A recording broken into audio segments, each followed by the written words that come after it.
Welcome back, everybody. It is time for more Gabriel Night 3, Blood of the Sacred, Blood of the Dead. So we just followed two of Prince James of Albany's bodyguards, men-at-arms. I'm not quite sure what their deal is. But followed them to see Renns-Le-Chateau. Yeah.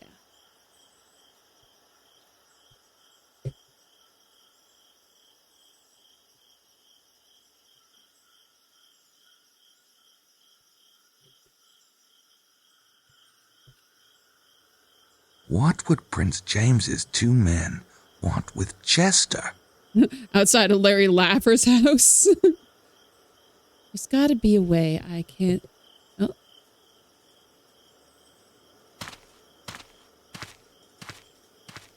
Guess not. I don't think I'm gonna be able to get in there. Shoot, they must be in the living room or something. Too bad. Okay, so he does have more than one room. Good. I was very concerned. What would Prince James's two men want with Chester?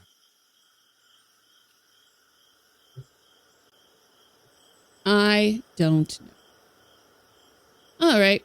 Well, I guess I can't actually spy on them. Phooey.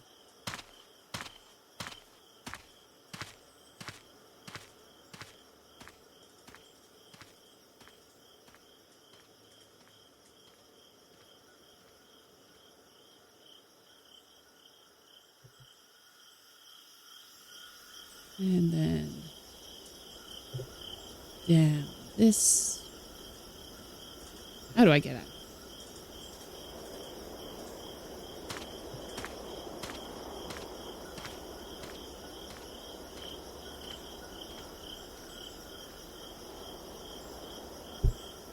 Life-giving water, nectar of the gods. Oh gosh. Okay. Are you going to walk all the way there? Yep.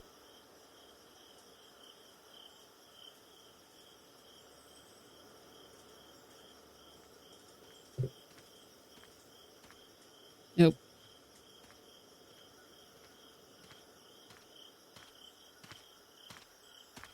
There we go. If Gabe's not in the shot, he will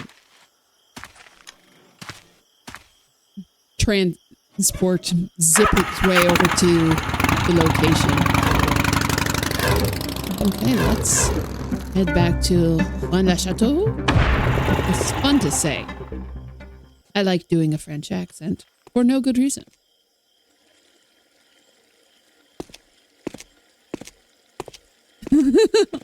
Life-giving mermaid pearl of the sea. Aw, shucks.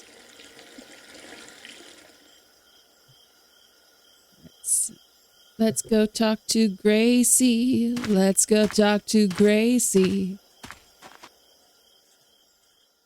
Let's go talk to Gracie. And get some exposition, probably.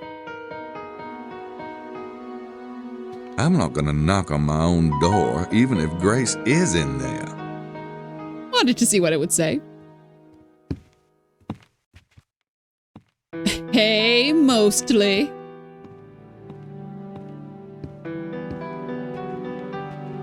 Finally, there you are.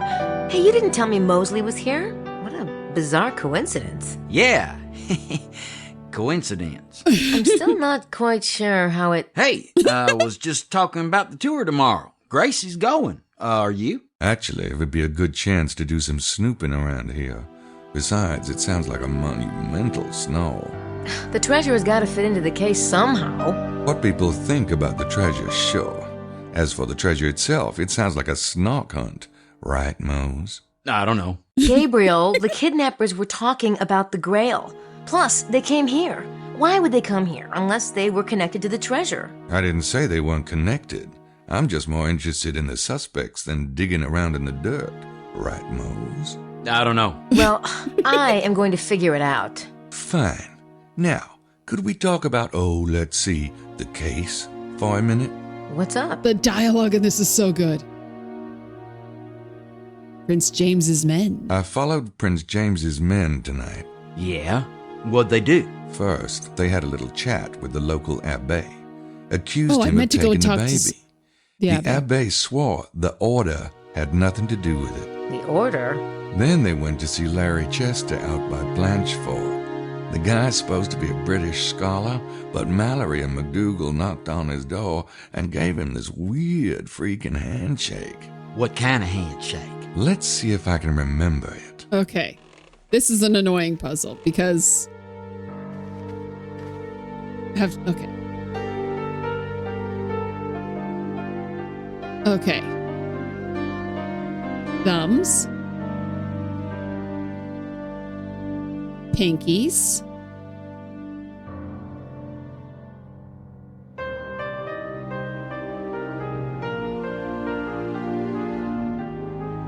Regular handshake.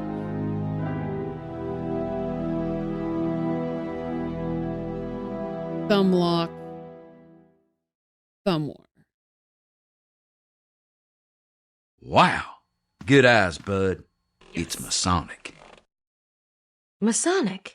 As in Freemasons? That's right, Grace. How do you know it's Freemasons? As a cop, you learn things. Yeah, like the location of all the Dunkin' Donuts in town. Ask about Freemasons. Am I missing something? Why would Prince James send Freemasons down here? Duh. What? Prince James is a Freemason? Well, how the hell would you know, Mr. New Orleans? Well, he sent the Freemasons down here, didn't he? Well, Prince James did say he thought the kidnapping was political. Could it have something to do with the Freemasons? Ask about Abbé. If Prince James's men are Freemasons, then what about the Abbé? Who's the order? Someone the Masons don't trust. Who's the natural enemy of the Freemasons? Dolphins? I don't think that the Masons are exactly chummy What? with the Vatican, if you know what I mean. There you go. The Abbé is a priest. Why would the Vatican kidnap a baby? Gracie, I think you have an idealized view of the Catholic Church. I agree. There's got to be more to the Abbey than that if Prince James' men acted the way you say they acted. Maybe. I'll look into it. Hey, why don't we go down and have some dinner? Mosley was trying to talk me into it before you came back. Are you hungry? Starved. Cheer up. Between the Freemasons, the Order, and the night visitors, there's gotta be a case in here somewhere. That's true, Gracie. Life is good. Come on, poster boy. Shut up, Nat. Yay! Save. Whoops. I just saved it as empty.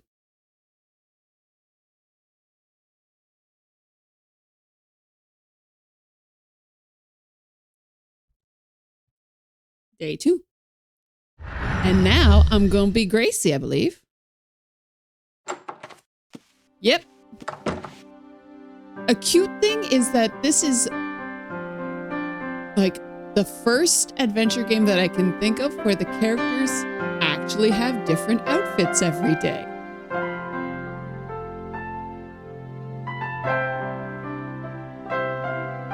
I got 2 fingerprint kits. Gabriel's not gonna have all the fun on this case.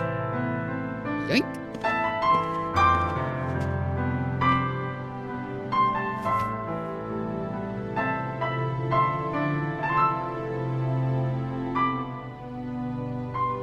I'm sure glad I got that laptop.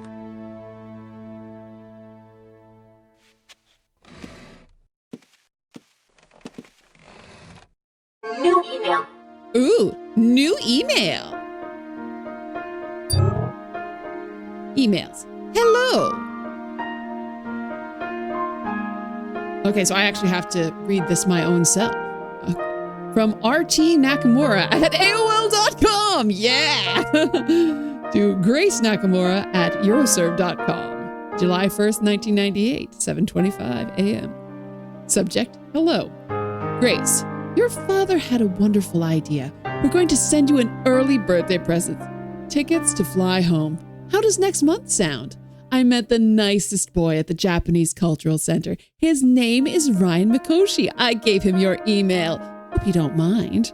Before you start, he's very nice looking and he's an electrical engineer. He works for IBM in Manhattan. I'm telling you, the girls at the center are quite interested, but I showed him your picture and told him all about you. You know I can make you sound good. Mrs. Willis's daughter is traveling in Europe for a year too. She's pretty but spoiled. Her parents are paying for this trip because she got accepted to Harvard Law School. But at least she's a good daughter. Oh, I'm sorry, I read that wrong. But at least she's a good daughter. So now that we pay for this new email account every month, you can't write to your mother? Let me know right away about the trip. The second week of July works best because we have theater tickets before and after. We can drive over to Yale and look up some of your school friends. Maybe talk to that nice Professor Barkley. Love, Mom.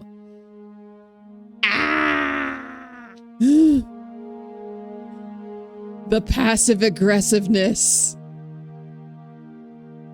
Also, this was sent July 1st. And you want me to make an international flight in, what was it? The second week of July? So next week. Next week. Just make an international flight next week because we got theater tickets. Reply? No, thank you. Next. From Koshi at hotmail.com to Grace Nakamura at Euroserve.com. Greetings. Hi, Grace. My name is Ryan Mikoshi. Your mother gave me your email address. She says you're taking a European sabbatical. Sounds great. I wish I could get away. I graduated with my MSEE 2 years ago and I went to work for IBM 2 weeks later. You know how school loans can be. Anyway, your mother says that you're coming home in a few weeks. Grace did not say that. Grace did not say she was coming home in a few weeks. So maybe we can get together. She made you sound pretty interesting. People think I'm interesting too. And I'm interesting. You gotta follow that up, my guy. You gotta follow that up with something. I like hiking. I like watching these TV shows. I like something. This, like, people say I am interesting.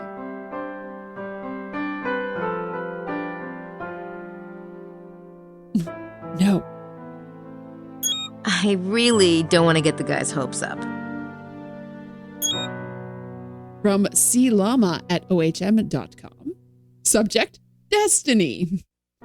Dear Grace, of course you are welcome to join us anytime, even if your partner does not choose to do so. But I sense that you feel tied to your current situation, perhaps without a clear understanding why. Love and loyalty are precious gifts, but they must be free and open, not sources of resentment or restraint. Destiny can also be a heavy weight, and I sense your destiny is a deep one. Sometimes we must wait for the event in which we are to participate before we can move on. Let this thought give you patience. If you feel the path blocked beyond your ability to influence, you may need for fate to find a detour. Remember, we cannot control others. Our choices belong to each of us alone. And feel you clearly and sweetly across the long miles. Know you'll find your way. I only hope that our paths cross before we are both too old and wise to learn anything from each other. Your friend, Shadrell. Ooh, the emails work. Yours bugged out. Yeah, I'm running this on really low resolution. So, because one, I have a really old monitor that I'm like playing older games on. And two, I was worried, like, I don't want to be using too much computing power. I think I've got this at like 800 by 600, anything. So we are low res up in here. I want to write back, but I need to think about what I'm going to say. Modern people, you don't need to reply to emails right away. And you shouldn't expect responses to emails right away. Allow things to simmer.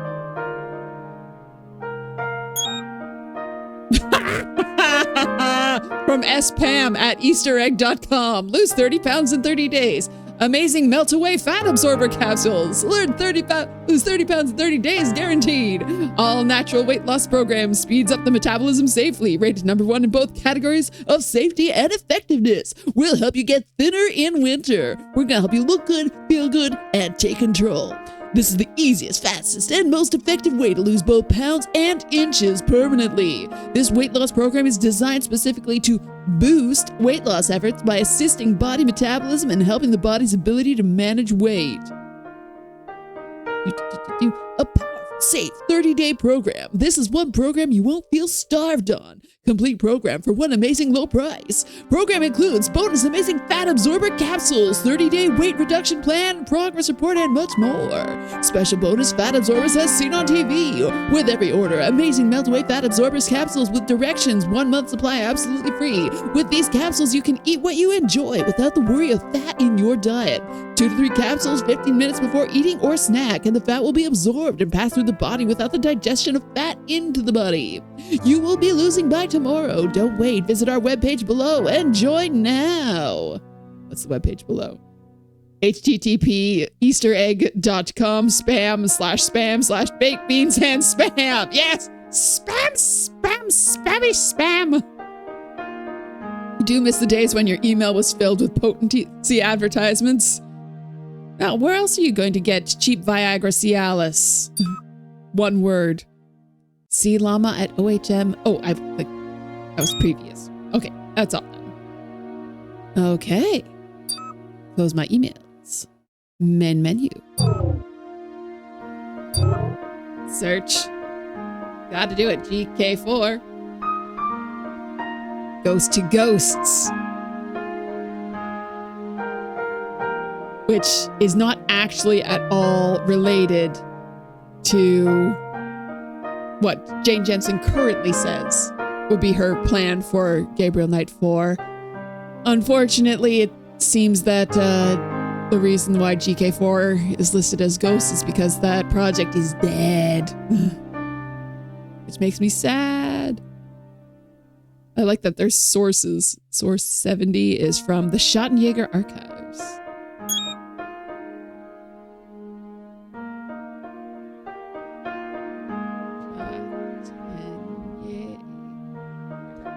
Oops, subject not found. Ritter. Shattenjager. Shattenjager is a German word that translates literally as shadow hunter. It is the title used by a German family of supernatural investigators. The Ritter family of Bavaria is descended from inquisitors, Jesuits, and witch hunters, and claims that some ancient charge to serve the light has shaped its destiny. Although it has broadened its outlook over the centuries, it still strives to... Oh! Hello, Raiders! Hello! Welcome in! Oh, hey!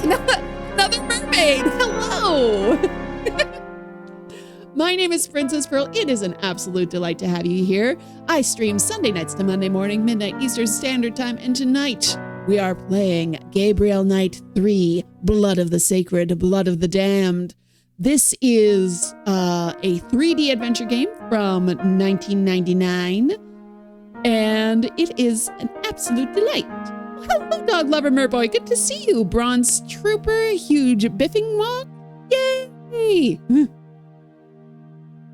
Fun fact, in a Finnish army, you call your regular infantry Jakari, which comes from the German word Jäger.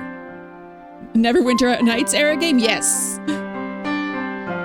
This game is one of 3 3D adventure games made by Sierra in this era. All 3 of them a little bit janky, but this one has the best story. I do enjoy this a lot. Just going through into this game, there is a database of information about various supernatural things that you can look into. And I decided to look up the family of our main character, Gabriel Knight, the Ritters of Rittersburg, Germany. And that's what I was reading off when y'all came in. Okay. Although it has broadened its outlook over the centuries, it still strives to achieve its mission of hunting down and destroying supernatural evil. The family's patron saint is Saint George, and is in possession of a talisman of ancient design. which is alleged to have protective powers. In 1993, the last German member of the family, Wolfgang Ritter, died. He passed along the family castle and title to his nephew, Gabriel Knight, an American. Source is the Shattenjager archives. What else can I look up? Renns-Le-Chateau, which is where I am. Oop, not found. Problem is, like, with any sort of parser, it's like, did I spell that right? France. Nope. Subject, France is not found. Voodoo. What can you tell me about voodoo?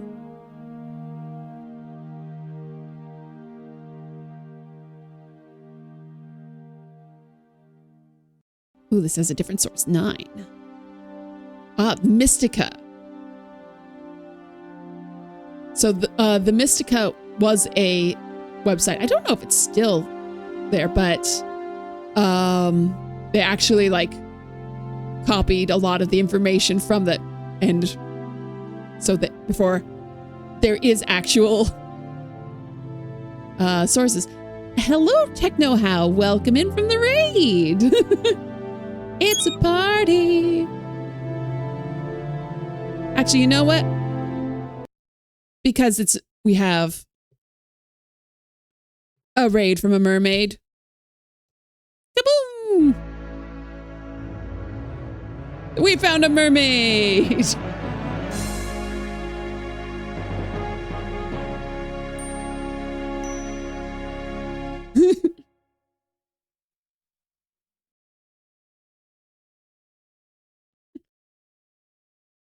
Thank you so much for stopping by, Electric Mermaid. What were you streaming tonight? Or this morning? Or this afternoon? I don't know what time you're at.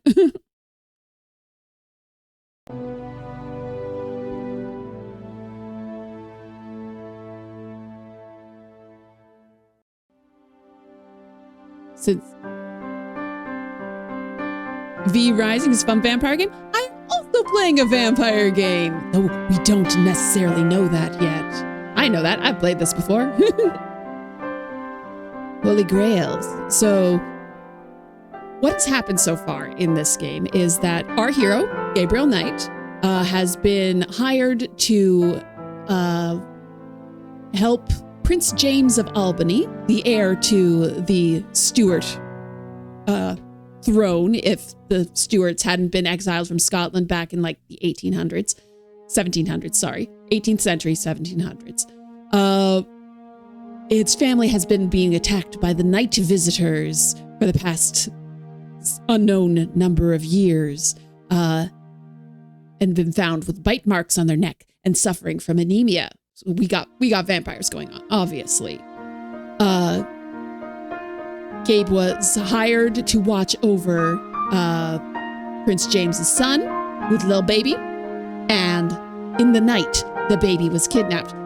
Gabriel Knight chased the kidnappers to a train station, followed them onto a train, and got clunked over the head and woke up here in Cuisa and was brought to Rennes-Le-Chateau. You haven't had night visitors in ages? Okay. But as he was falling unconscious, Gabe heard the kidnappers say Son Réal, which is French for Holy Grail. So we're looking up Holy Grail in Sydney, the computer system that we've got. Holy Grail. The original and most famous story of the Grail is Wolfenbach's classic Parsifal. In the story, the knight Parsifal of King Arthur's court rides out in search of the legendary Holy Grail. He comes to a mysterious castle and is invited inside. There he meets the Fisher King. The Fisher King suffers from a terrible wound in his thigh. Because of this infirmity, both the castle and the kingdom have fallen into disrepair and sorrow. Parsifal is invited to stay for a banquet. He witnesses a procession. First a squire with the bleeding lance enters. Next come 2 squires carrying 10 branched candlesticks. Then comes a damsel with the Grail. Unfortunately, Parsifal fails to ask the question, what is the Grail? And whom does it serve? Because he does not ask, he loses his chance to access the Grail and to heal the Fisher King and his land. Later in the story, Parsifal rectifies his error and wins the Grail by virtue of his pure heart. Many other authors have written of the Grail. It is said in various accounts to be a chalice, a stone, and a platter. Some authors claim it is guarded by knights in an underground cavern. Others claim that it is a cup purchased by Joseph of Arimathea for the Last Supper and later used by him at the crucifixion to capture the blood of Jesus. Some believe those who drink from the cup achieve immortality.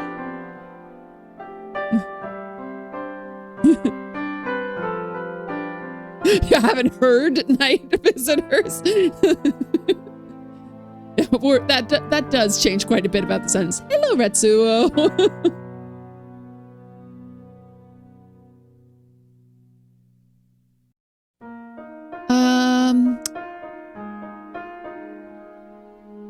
What else do I have?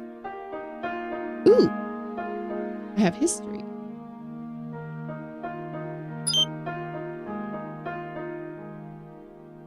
Oh, that's just the source that I was at.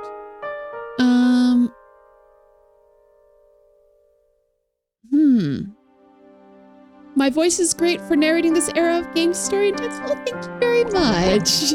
Oh, and thanks so much for the follow, Mioke2368. Let's see. Hearing about Arthur reminds you of a book called Mists of Avalon that follows Morgana and such. I have that book, but I haven't read it yet. It's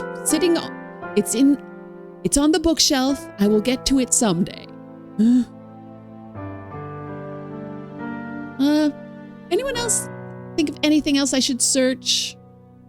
Let's search the Stuarts. House of Stuart. These are the guys that hired us. The House of Stuart was the royal house of Scotland from the 14th century, beginning with Robert the Bruce in 1314, who won independence from Britain.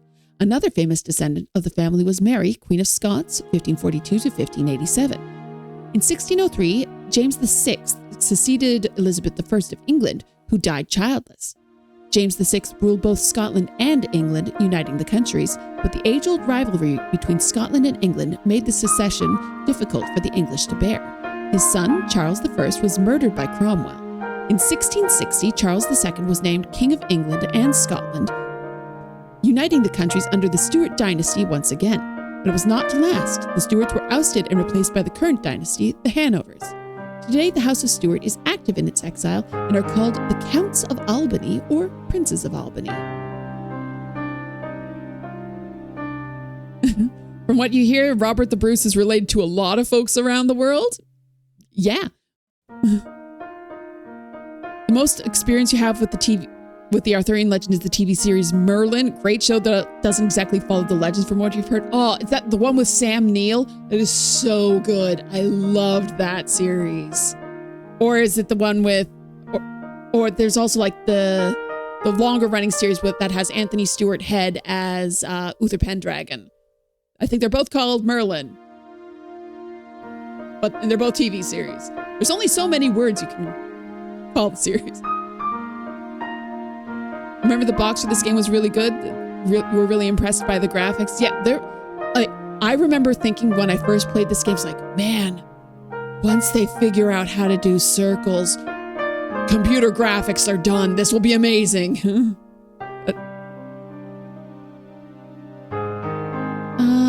What else can I look at?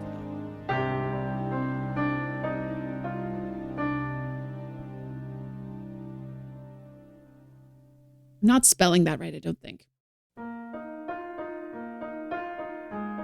You managed to read a couple different versions of Arthur, but your main go-to, the Disney interpretation of the series in Disney's Gargoyles. It's a great show. I didn't watch Gargoyles back when it was first on. And I tried to watch it on Disney Plus, but I couldn't get over the fact that like the commercial breaks were so awkward because it does the thing where like right before the commercial break, there's a cliffhanger. And then after the commercial break, it does the cliffhanger again. And then it continues. And it's like, it's really awkward to watch it without the commercial break. Like you need that pause. It's written to have a break.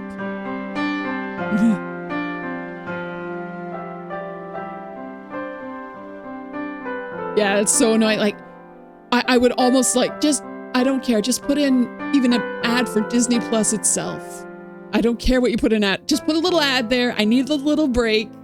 so that you can come back and then it feels right. I don't know how to spell Rennes-Le-Chateau. Can I type in Saunière? Saunière.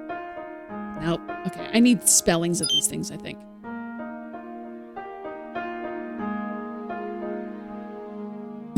They did the break and you got to see the new TMNT toys out there? Yes!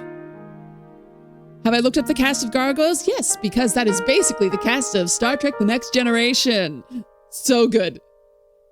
Jonathan Frakes as Xanatos. Marina Sirtis as Desdemona? Is that the name of the girl? The girl Goyle?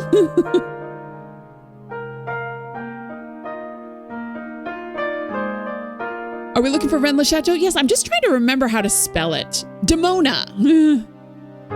I knew it was sort of Shakespearean because they do like their Shakespeare in the Gargoyles as well. The Galgoyle, yes. See, We don't have any files for this case yet, but as Gabriel and I find stuff, we can scan it in. Oh, you got that spelling from Google search? Let me try. R-E-N-N-E, Le Chat. Nope, okay, doesn't have anything. That's fine. You've been watching 90s Spider-Man show on Disney Plus and the breaks? Yeah, it's just put something in there. I'd even like a little splash page like you are watching Disney Plus. It needs something between the cliffhanger and coming back from the ad break. I don't have anything to analyze. Don't have anything to translate. I don't have anything to scan yet, but Sydney can handle fingerprints, license plates, Gabriel's tapes, text, and visual images. Pretty cool. Like, that is pretty cool.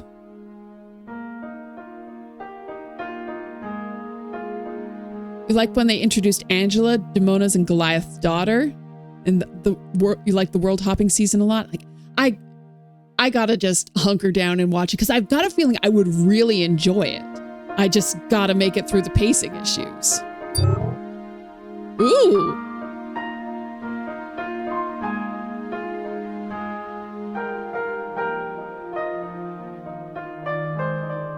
Why can I just... Oh boy, I have a forgery machine. I could be the coroner of New Orleans.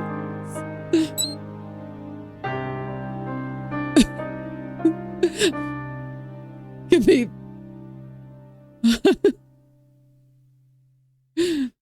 a phlebotomist. Combine a lot of ancient mythology through a Disney lens, of course, in the show. Yeah, it looks like it's be so good. I just have to sit down and watch it. Be a reporter for the New York Times. Freelance. Entertainment Monthly. A reporter for the European division.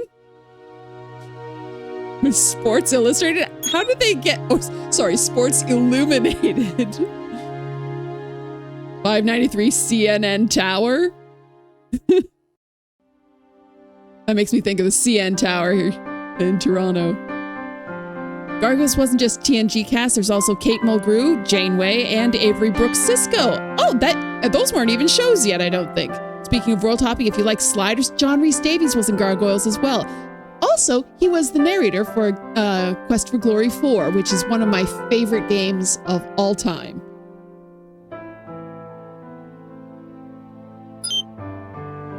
Ms. Reuter Plumbing. We're gendered here. Mr. Reuter Plumbing and Ms. Reuter Plumbing. Why do I have all these options? And I could be an encyclopedia salesperson. The investment that lasts a lifetime. Certified saleswoman. Shoes. What does that say?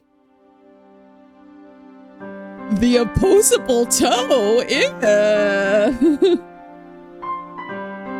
Auto supplies. Shine on, the miracle car polish of the 90s.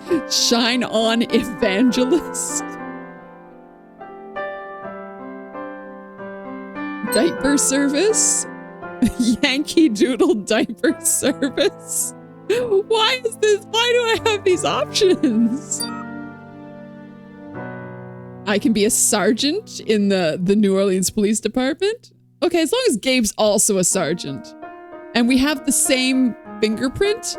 Why is my fingerprints on Night Protective Service? Security specialist? Why?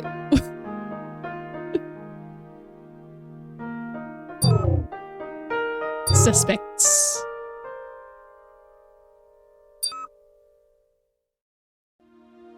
I entered these suspects last night.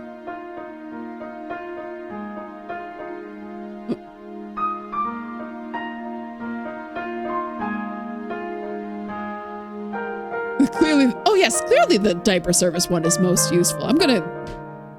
Well, I'm looking for a baby. So clearly, I'll need to have a diaper service. Janeway was your favorite captain, followed by Picard, then Archer. Ooh, who would be my favorite captains? I gotta say Picard's my number one just because I grew up with TNG. That was my main show. Oh gosh.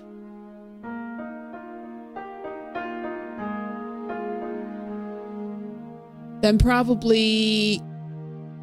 Ooh. No, this is a don't make me choose between my children moment. I will have a different list on different days. But Picard's my number one.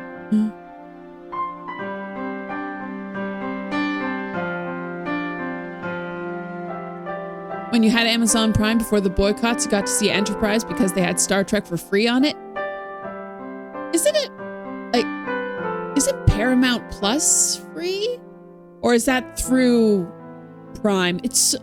Streaming is so confusing. Love Janeway. I'd love her too.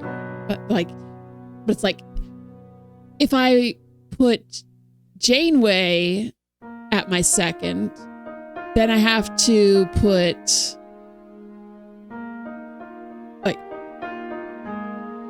I love all of them for different reasons. I haven't seen all of the Star Treks anymore. I have well behind on the franchise. I haven't seen anything of Brave New Worlds. I haven't seen anything of Lower Decks. But yeah, I do like me some Star Trek.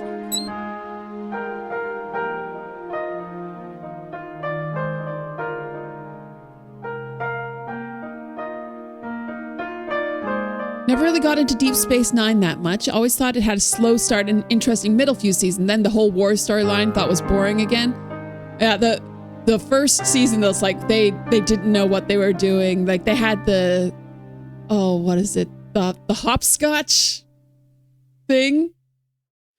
It was like, yes, we have been kidnapped by aliens and we have to play hopscotch to escape. Like, okay. Dropped Amazon Prime last year for reasons. Good on you. Original series. TAS. Not sure what TAS is, sorry. Oh, the animated series. TNG, DS9. Oh, we're just going in. Oh, okay. Original series, animated series, Next Generation, DS9, Voyager, and Aang. They're all on Netflix in Canada if you have VPN. I don't have Netflix. Deep Space Nine was so boring for you.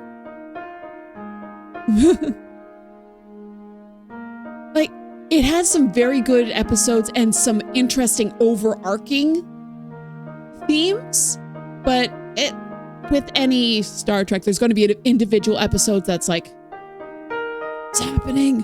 Why is this happening? Oh, ENT, there we go. I'm like, was trying to make that Enterprise, but it's like, no, they've got a G there. What's happening?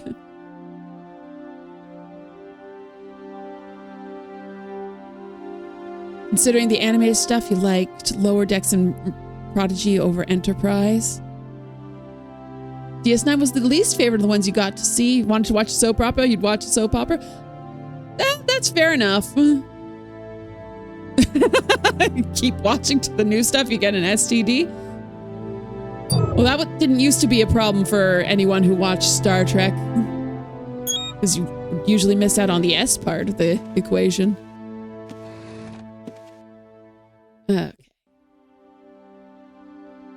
What do we got in here?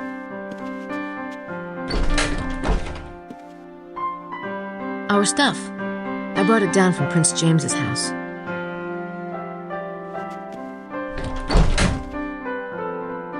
O'Brien and Worf made DS9. I suppose the stuff with Nog was interesting. Oh. Hello, Gabriel. He looks so harmless when he's asleep, doesn't he? Don't get me started.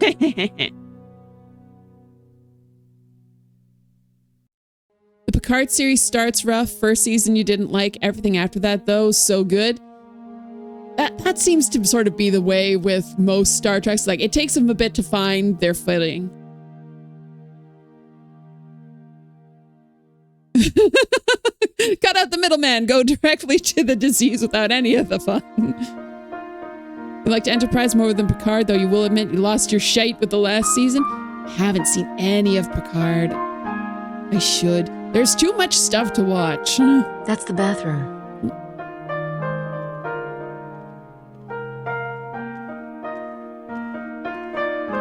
Oh, you thought that Picard had a slow start and got worse from there? That's mine. I already have my face on, believe it or not. The only Star Trek experience you have is on Star Wreck?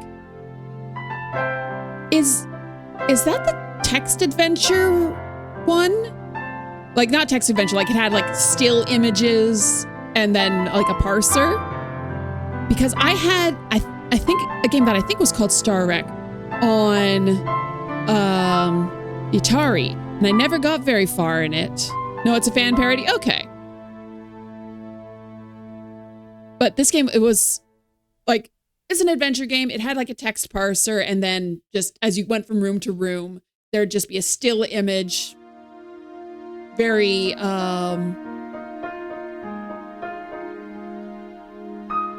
what's the thing? Like, sort of mystery house style. And in one of the rooms, it just said in the description of the room that there is a tank. And I couldn't figure out what kind of tank is this? Is it like a tank that you drive? Is it an air tank? What is it? And I could never figure out, so I could never get very far with the game. Okay, your hot take is that in Picard they had one storyline, so classic would be one episode, but the whole season is just one super long episode. So it's a bad episode, the whole season is bad. And then just the bad episode in the bunch, which makes it so much worse. Yeah, like short form storytelling is really going by the wayside these days. Woman yells at cloud. But you don't really have shows where you can just pick up any random episode. You need to have seen at least the rest of the season, if not the entire rest of the series, to understand what's going on.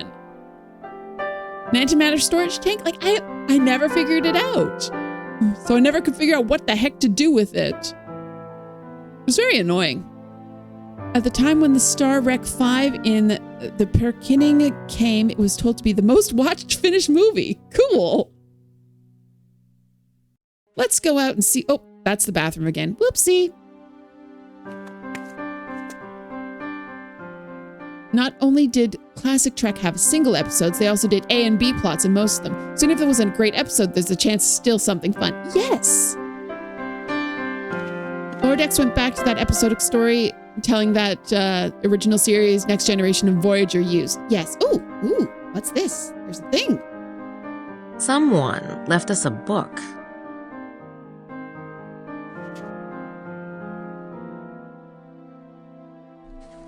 There's a poem in here.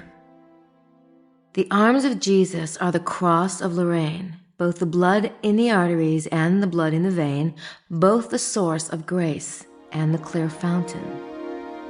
The arms of Satan are the cross of Lorraine and the same artery and the same vein and the same blood and the troubled fountain. Interesting. I think I'll leave the poem for Gabriel.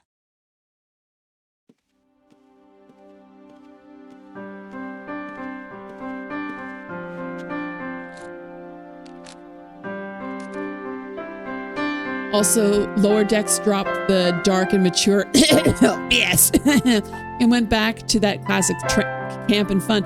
Yeah,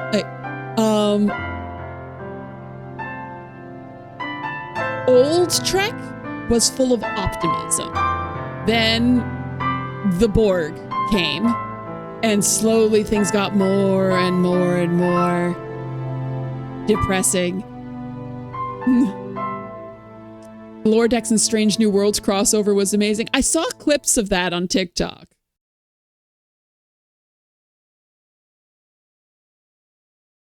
That's why it became super popular, was optimism. Yes, like it's nice to have nice things. I wonder who could have left this for us, and why. I want to read it in the van. Okay. I got us both a fingerprint kit, so we can both work on the case. Yep. All right, let's try heading out again.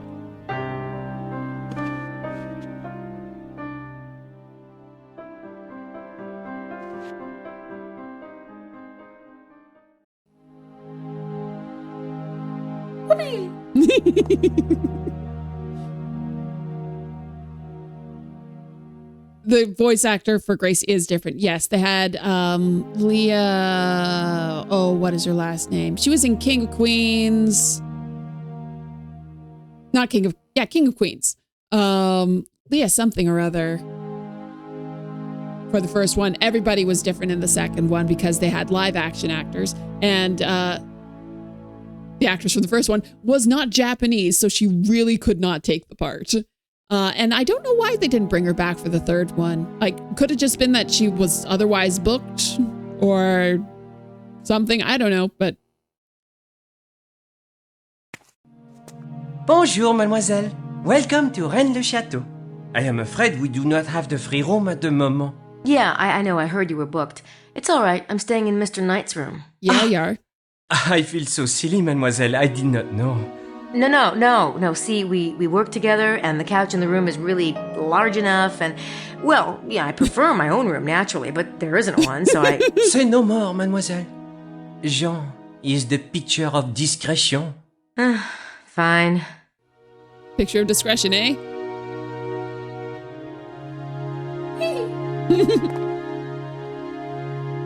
One clip I may have seen is the goofy male character mounting a saddle while swinging his leg over the back and says, Riker! Totally unscripted, but they kept it in. You've never played the third Gabriel. I must say it looks so much better than other companies' first tries in 3D, like compared to Simon the Sorcerer 3D, for example. Yeah, like this is so much better even than King's Quest 8, which was like, oh, this is our flagship. This is how we're going to do 3D and it's going to be amazing and put all of our efforts into this. And just, this looks so much better. Like, look, there's colors. Ooh. Admittedly, I do have some mods on it, but not a lot. I'm not running it at a terribly high, like I'm running this at 800 by 600 resolution. Yeah, colors cost more to render. Like, oh, King's Quest 8 was painful for how dull everything looked. Like everything is brown. You go from the brown level to the brown level to the brown level to the green level. Blah. The only downside is that our main character is not an airplane anymore. Yes, but now I can do this. Whee!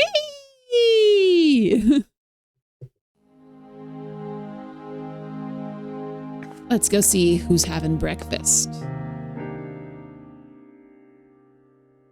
It looks like they're trying to get breakfast in before the tour.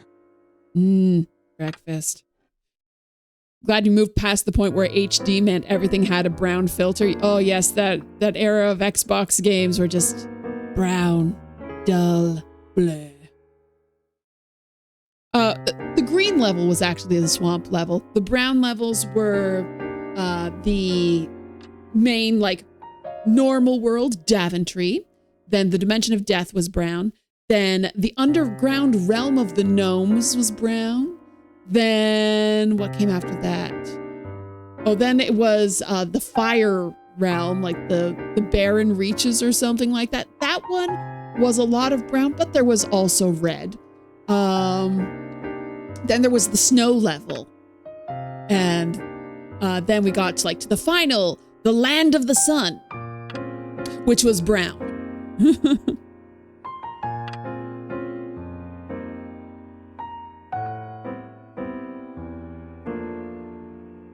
I can talk to them later on the tour. They're eating right now. It looks like they're trying to get breakfast in before the tour.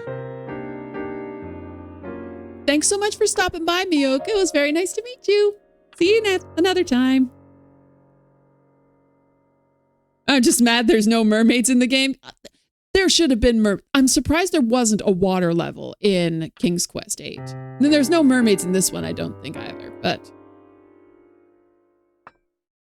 I will survive. Can I have some breakfast? If I wanted something that bitter and unpleasant, I'd go talk to Gabe. You remember this era? Everyone was saying Nintendo was better than the others because Nintendo had vibrant colors. Absolutely. It's just like being dull and depressing looking doesn't necessarily make it's gritty. It's more realistic. No. The human mind craves color and variation. I'll bet that's Madeline Bouthane, the tour group leader. I can talk to her. Ask about tour group. Hi, are you Madeline Bouthane? I am. I'm Grace Nakamura, a friend of Mosley's. I'd like to join your tour. Haven't I already had this conversation? It was more interesting the first time. You must be talking about Gabriel. Yes, much more interesting. You told him it would be 2,000 francs. For him. For you, it is 3,000. What? The tour leaves at 9. If you decide to come along, bring a check. Sure. Fine. Thank you so much.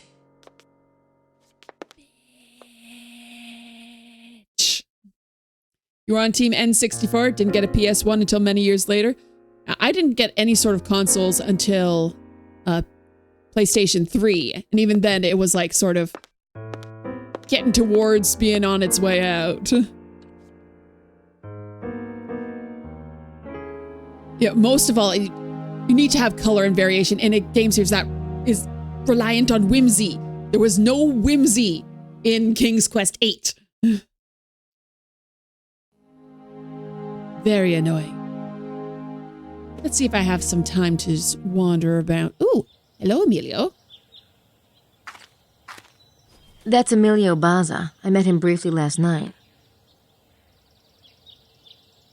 I think that some game devs could do with being nearsighted for a bit. You're nearsighted and having astigmatism. Nothing is quite as awe-inspiring or vibrant as the first pair of glasses you get that actually corrects your vision than seeing the actual colors of the world. Oh my gosh, yes.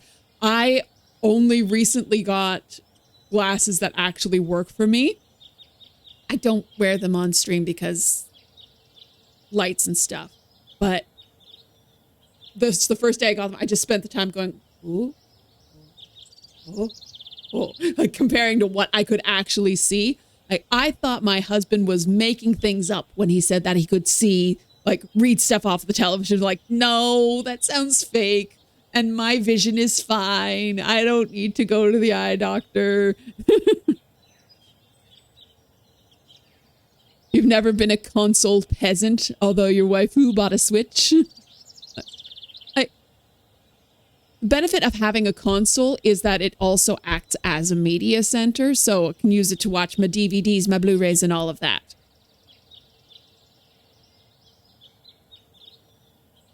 World colors are so amazing when you can finally see them. And trees, so many leaves. So many leaves. It doesn't just look like this. There's actually leaves all over the place. Gabriel thinks Emilio's a suspect, but he looks harmless to me. Looks like he's enjoying the sun. I'll wait and talk to him on the tour this morning.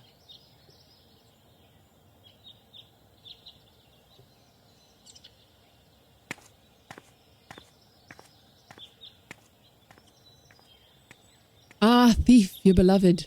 Played the reboot a month or so ago and it made you hurt where your heart is. I just picked up Thief from GOG. I'll have to get around to playing that someday. I never got more than a few levels in just because I'm not terribly good at 3D games or first-person games or anything like that, but the world is so cool. Before you got your glasses, the world of browns, grays, and bland greens. Then you see individual leaves, autumn colors, flower colors. Yes. Being able to, like, it's surprising. Like, if you're older when you first get glasses and you've actually needed them for a long time, it's like, this is what y'all were seeing? Why didn't you tell me? Like, I thought I had 20/20 vision. But no, I've got astigmatism. I've got, like, my one eye is like negative some, like, double digits, and my other eye is positive 12. So my eyes are really out of whack. And now when I take my glasses off, I can actually feel my eyes go here. They don't line up. Sorry about the ads.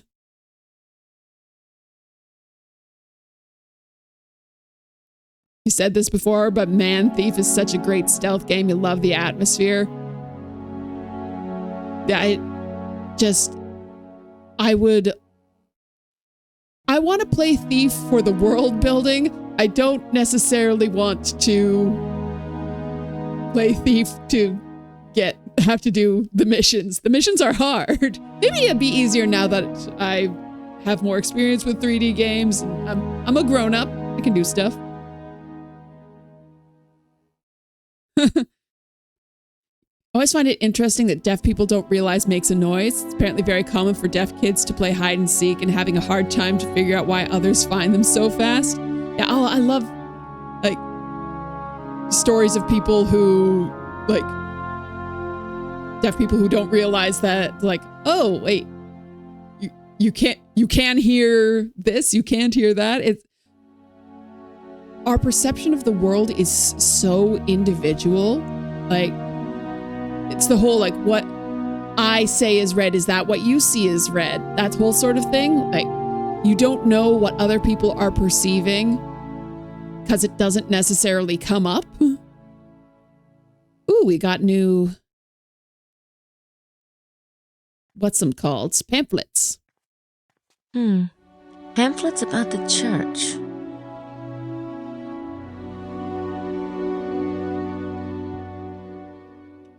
Not, if I haven't yet, I'd recommend checking out The Black Parade.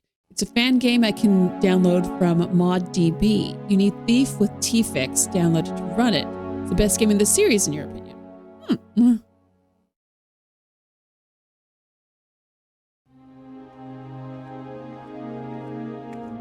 When I was a young boy. Now I have a pamphlet. Let's take a look. It's a pamphlet from St. Mary Magdalene's. That bit about the sunrise line is interesting.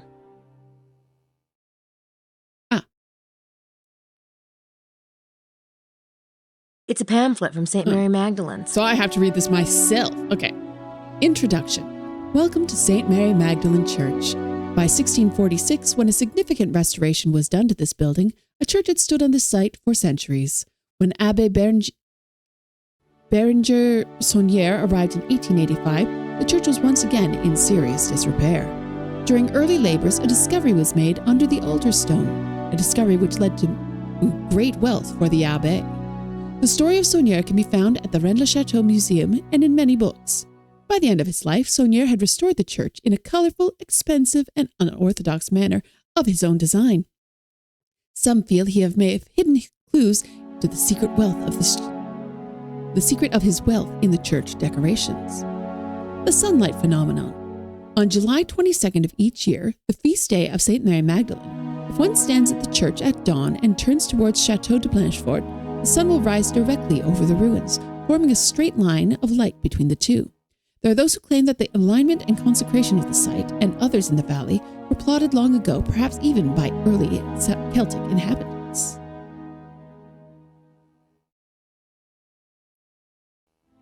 The Devil and the Four. It's a pamphlet from St. Mary Magdalene's. Yeah. 4 Magdalene statues with skulls. I wonder what that could mean. Maybe the town names are significant. All right, the Devil and the Four Angels. The devil in the church draws as much attention as all the other elements combined. What was Abbé Saunier's purpose? Some have linked the devil to the demon Asmodeus, others to the Cathar idea of Rex Mundi, king of the world. Sometime to the armchair of the devil nearby, still others to Satan himself, as the sign above proclaims, "By this sign shall you conquer him." The Latin on the four angels, par ce signe tu vaincras, can be translated as, "By this sign shall you conquer him/it," or "By this sign shall you win him/it." The four angels themselves are a classic Catholic motif, showing the positions of the hands during genuflection, though some have argued that these angels might not refer to the genuflection, but to some secret direction or shape.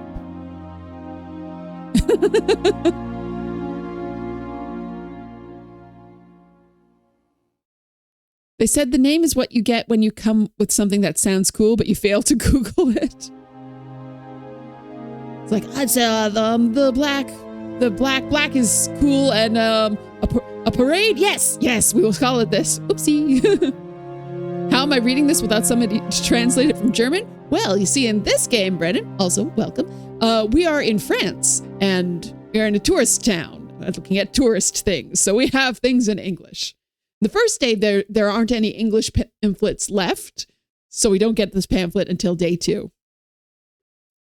Number 2, Saint Roche. Saint Roche, along with Saint Germain, is one of 2 regional saints in the church. Roche was the son of a governor of Montpellier.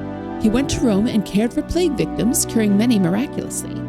He is invoked against pestilence and plague and is the patron saint of invalids. 3, Saint Mary Magdalene.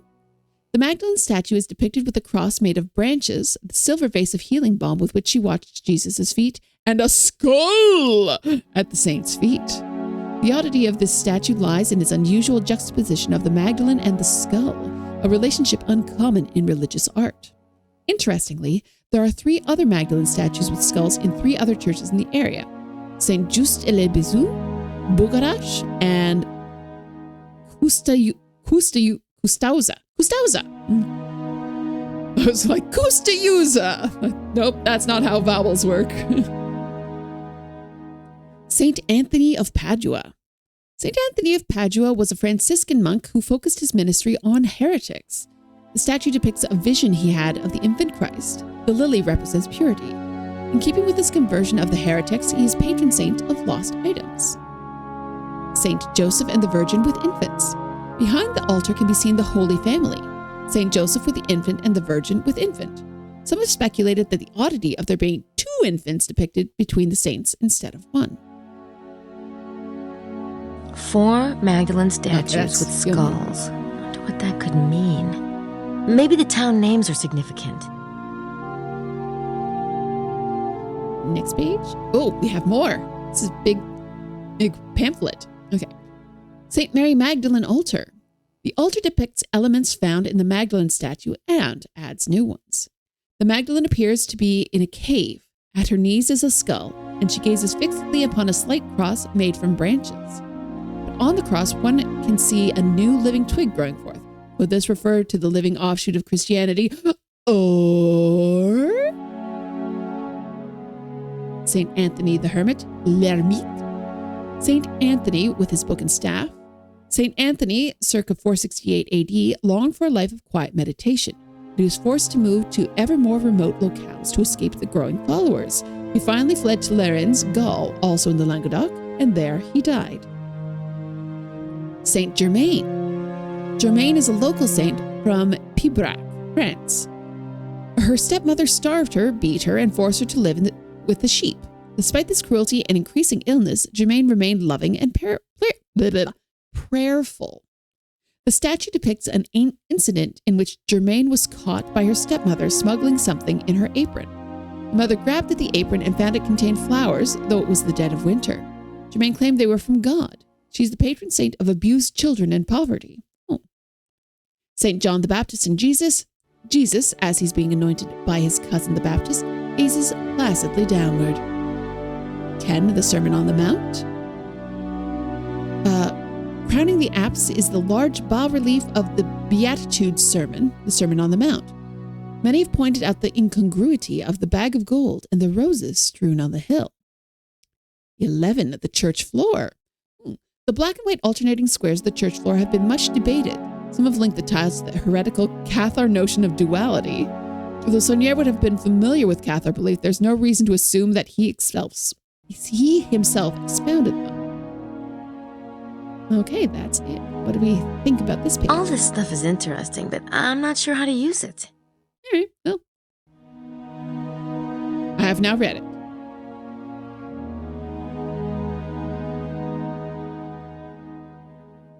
Let's see what Grace has to say about things around. Pilate washing his hands of Jesus' death. Looking at the Stations of the Cross. He's carrying the cross in this one.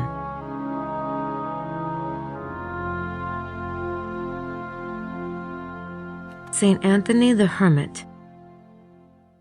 Jesus falling.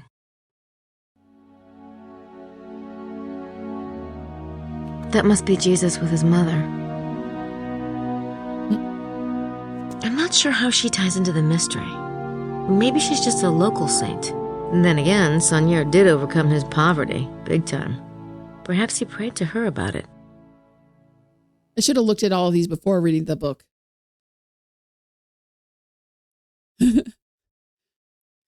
Although there was one misguided attempt to play a chess variant on the 128 by 256 square tile floor, lasted 3 weeks and required 4 replacement players. I don't get ahead in the puzzles. That's the guy who helped carry the cross. I vaguely remember it from an Easter service Grandma Knight dragged me to.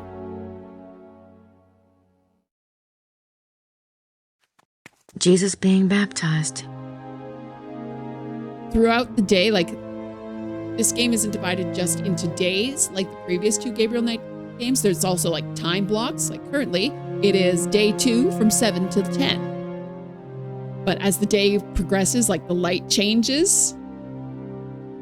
So this gets lit up. Well, it's tomorrow. You're going to head to bed. Have a good night, Retsuo, or good morning, whatever you want to call it. Did I watch Star Trek Voyager? That was your intro into Star Trek? I did. I didn't watch all of it. I was always disappointed that, in the original episodes, they get zooped to the other quadrant. And there's this thing this was the one caretaker who took us. I am concerned by that emote, Retsuo.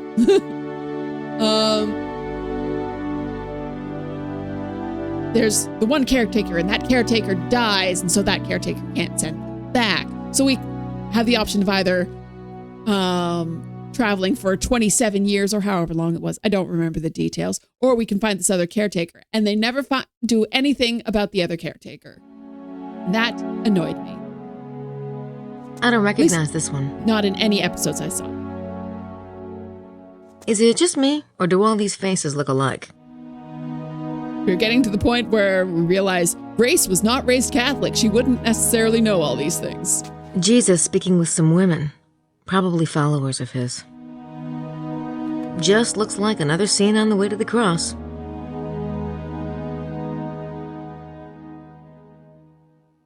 They're taking his clothes. It's Saint Roche. I'm not sure how he relates to the mystery. Maybe he's just here because he was a local. Jesus being nailed to the cross. The death of Jesus. Jesus is taken down from the cross. It's Mary Magdalene, patron saint of the church.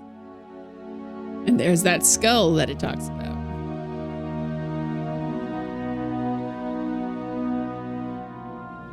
Jesus being taken for burial. The pamphlet says he's the patron saint of lost items. That's interesting. He certainly has a place of honor in the church. He's the one being held up by the 4 angels, not the Magdalene. This Magdalene imagery is really interesting. It's got to be related to the local mystery somehow. It's the Virgin Mary and Jesus. The question is, who's Joseph holding then? Jesus, Brother Bob. Jesus, Brother Bob. That's Joseph and baby Jesus. Or is it? It looks like she's washing his feet. I'm not that familiar with Christian tradition, but it doesn't surprise me.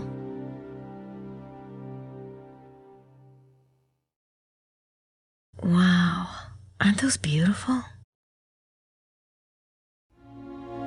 I believe that's where they give sermons.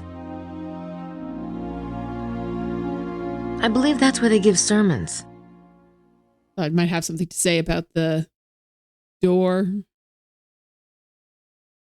That probably goes back to the abbe's office. No one's in there.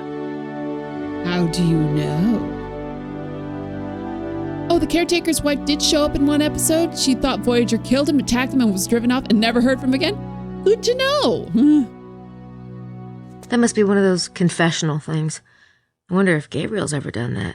He's Catholic. I've had a lot of women, Father. Oh, no thanks. I was raised Buddhist. We believe in karma. Getting rid of your guilt isn't quite so easy.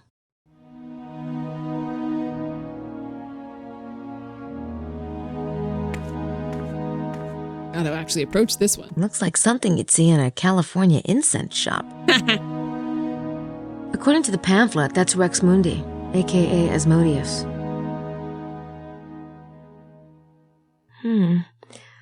Those angels' gestures might not be what they appear. Let me see if I can figure it out.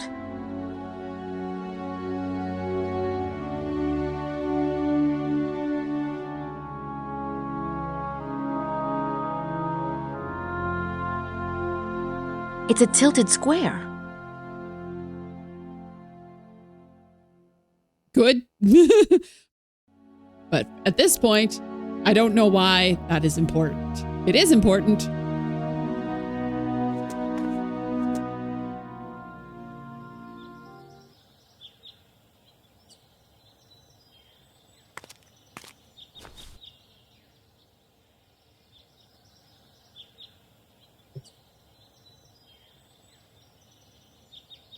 Oh, there's a little plaque above the grave. Here lies Marie Denarnaud, died January 19th, 1953, at the age of 85 years. Wow. Marie Denarnaud is buried here. You say that like it's very important, but you don't know who she is at this point. It's a carved head, probably a grave portrait. It's a plain cement cross. I wonder who's buried in those graves. The stone has been defaced. All that I can make out is the name Saunière.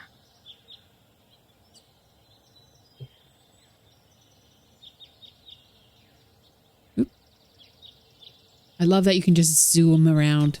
So good.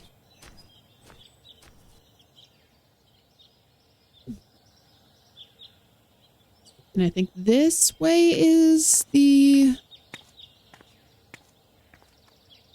Yes. Gracie's gotta go to the...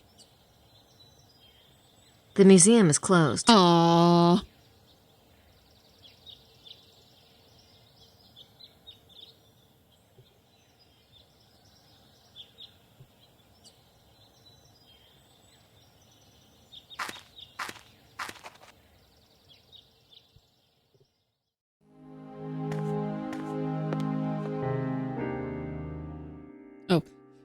force a habit. Like, I need to go look at my inventory to the top of the screen where there's almost always in a Sierra game a little drop down menu, but there isn't in this one.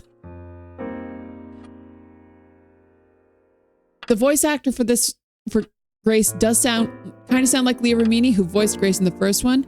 You know Leah's voice because you watched a lot of King of Queens. I don't know the voice actor, though she sounds like Leah, so good job on her for that. Yeah, she did it.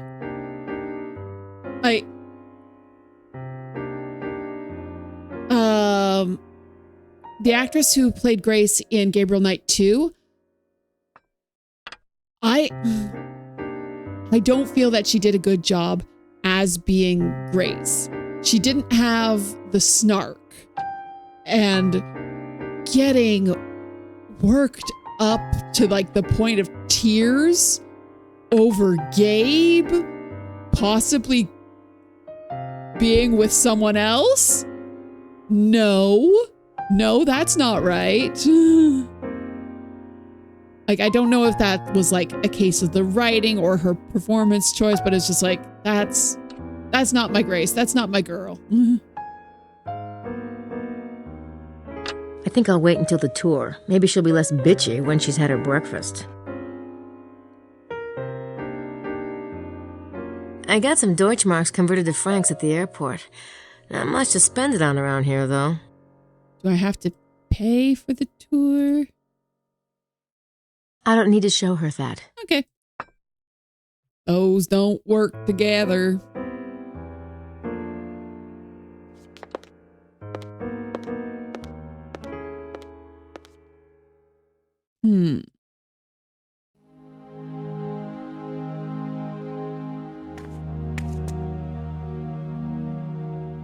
It's the hotel registry. Of course, I am not in there because I have to share a room with the great white detective. Oops.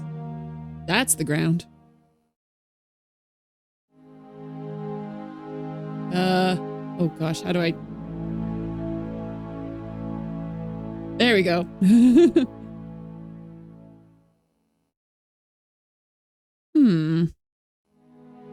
What am I missing? Can I scan this into Sydney, I wonder? The pamphlet? 27, 25...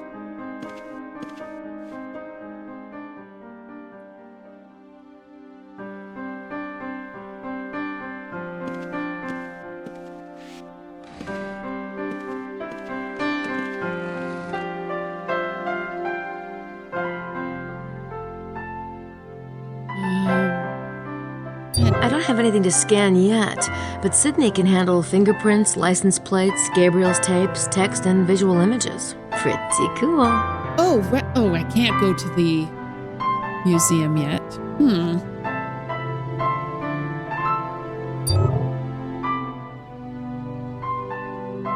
Can I type notes? Ooh, I can. What is deal?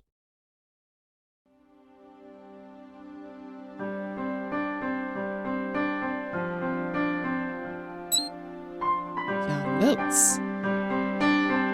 Hunting for sandworms. Is this saving? It is!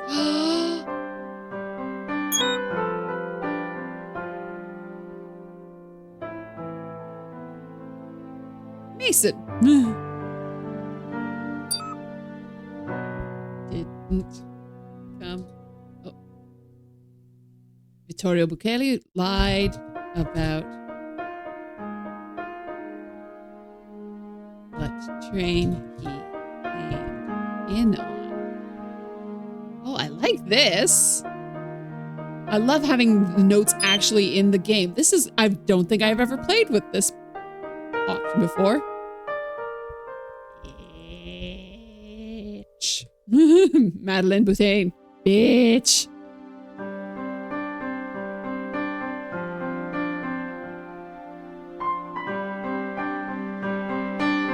Oh, interesting. Mosley is not on the list.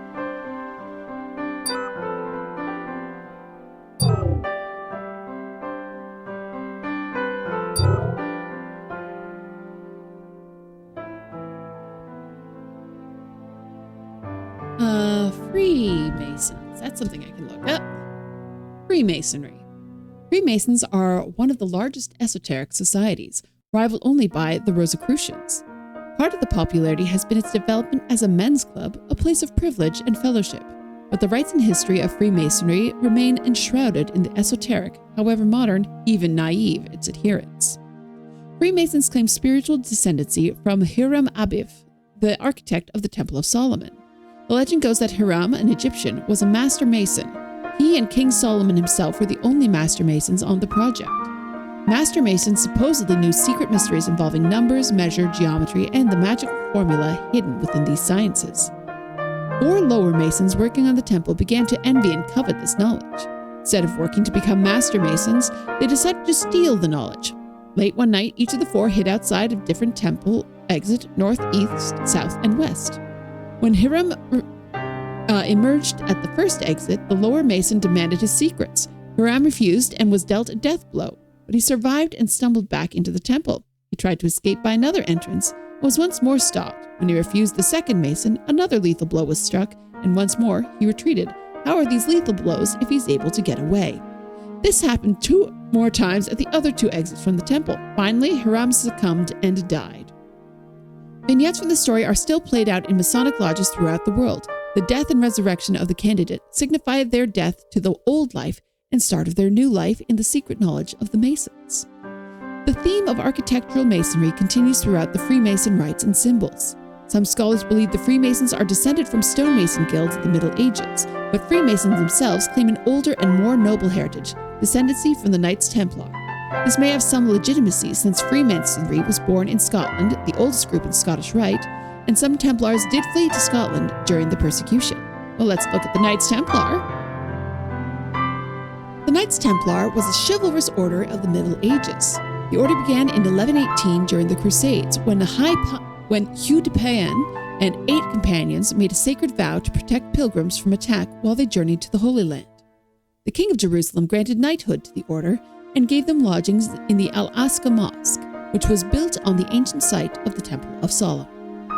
The order grew in power and wealth as they began to be involved in a kind of banking system. In 1307, King Philip IV of France used fabricated charges of heresy against the order in order to seize their lands and wealth. Though this trial, the order was abandoned and some Templars, such as the Grand Master Jacques de Molay, were executed. A number of modern esoteric groups, including the Freemasons, claim descent from the Knights Templar. Cool.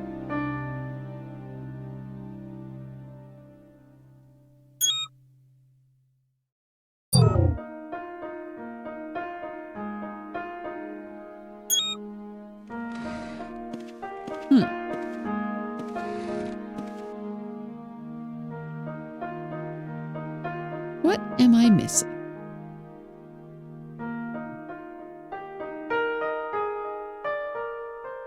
Our stuff.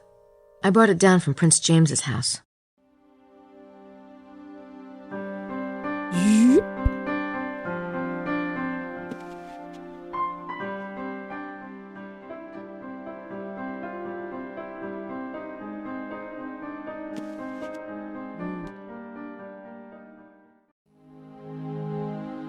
Water is delicious. I've already talked to you.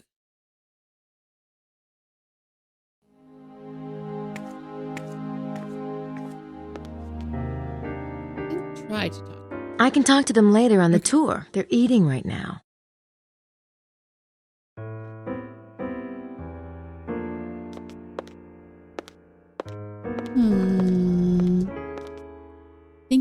Think.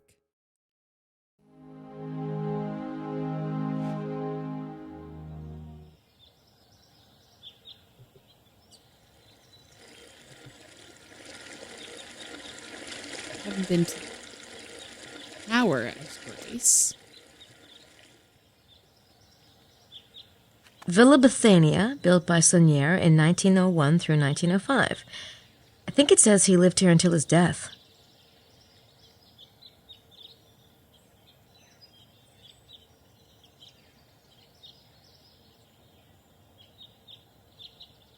It's a private property sign. It's interesting. It doesn't look like anybody's living here at the moment. Interesting.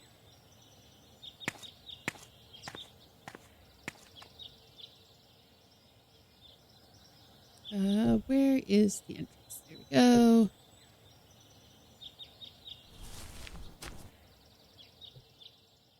And up we go.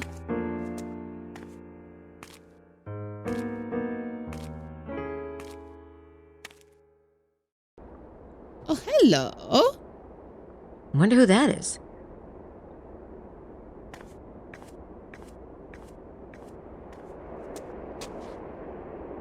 Excuse me. Oh, bonjour. This place is open to the public, isn't it? Of course, I was just, taking my morning walk.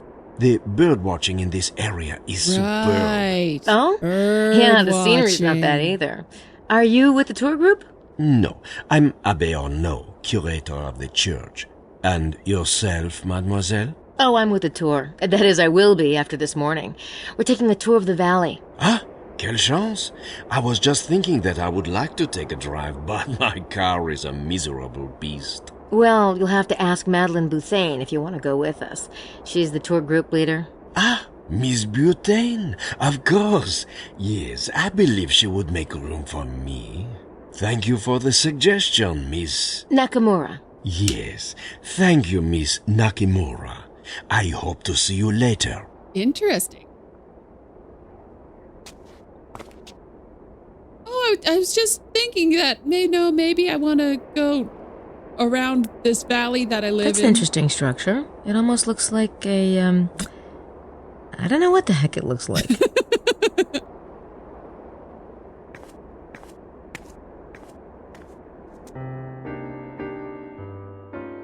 This must have been Sonier's library. I can't actually get at the books.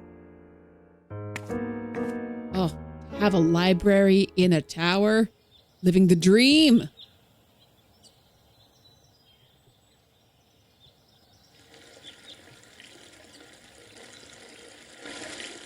What does Grace have to say about the bookstore? Library. It's a bookstore. I think it's so funny that library is bookstore when it's the borrowing place in English, whereas bibliothèque is library in English. Something like that. Oh! Gotta make him do a backflip. It's required. Do you want a mint? I have to watch my girlish figure. Not that anybody notices. It's a mint. You can have a mint.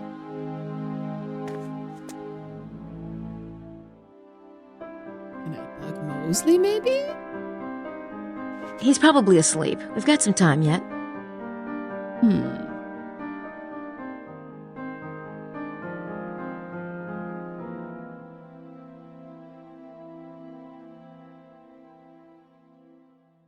Oh, maybe I can look up those places with the skull, the Magdalene skulls in Sydney.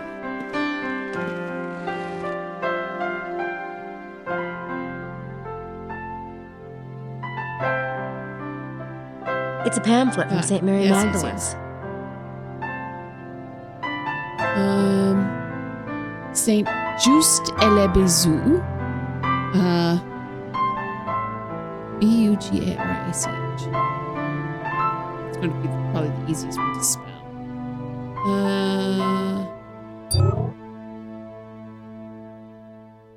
Bugarach. Darn it.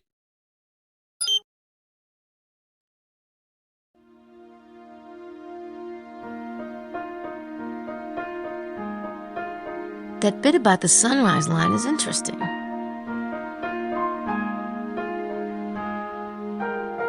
It's a pamphlet from St. Mary Magdalene's. This is the one I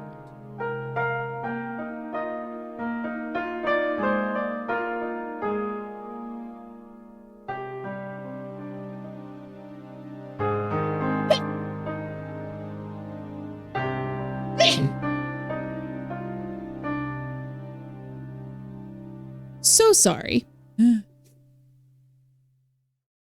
Oh. Ooh, Rex Mundi. That might be something I can look up. Rex Mundi. Oh.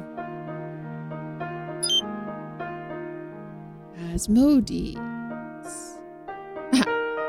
Asmodeus. According to legend, Asmodeus was a demon whom Solomon tricked into guarding his temple.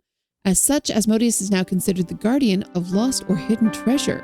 He is also invoked by magicians for supernatural protection of place and objects.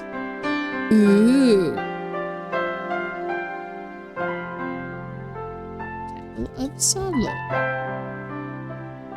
Entries containing Temple of Solomon. Temple of Solomon Dictionary of Symbols. Temple of Solomon floor plan. Freemasonry internet links. Crap. I hope the link comes up soon.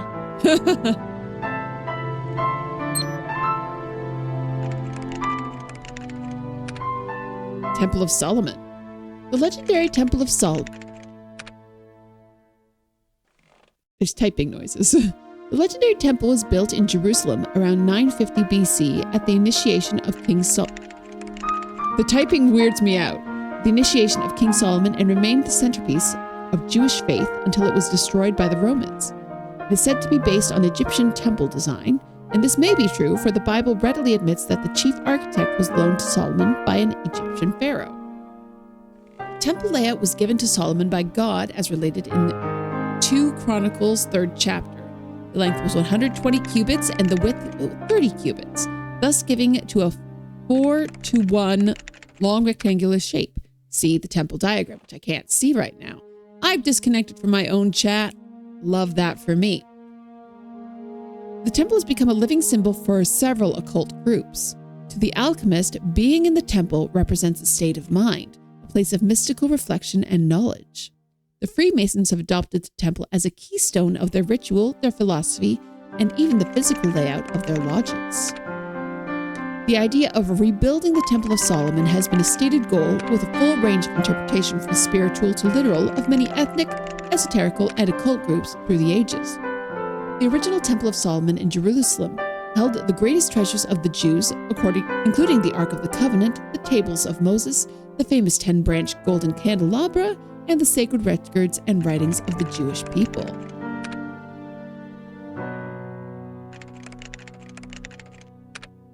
So I've already gone to the Freemasons link. The temple diagram link is down.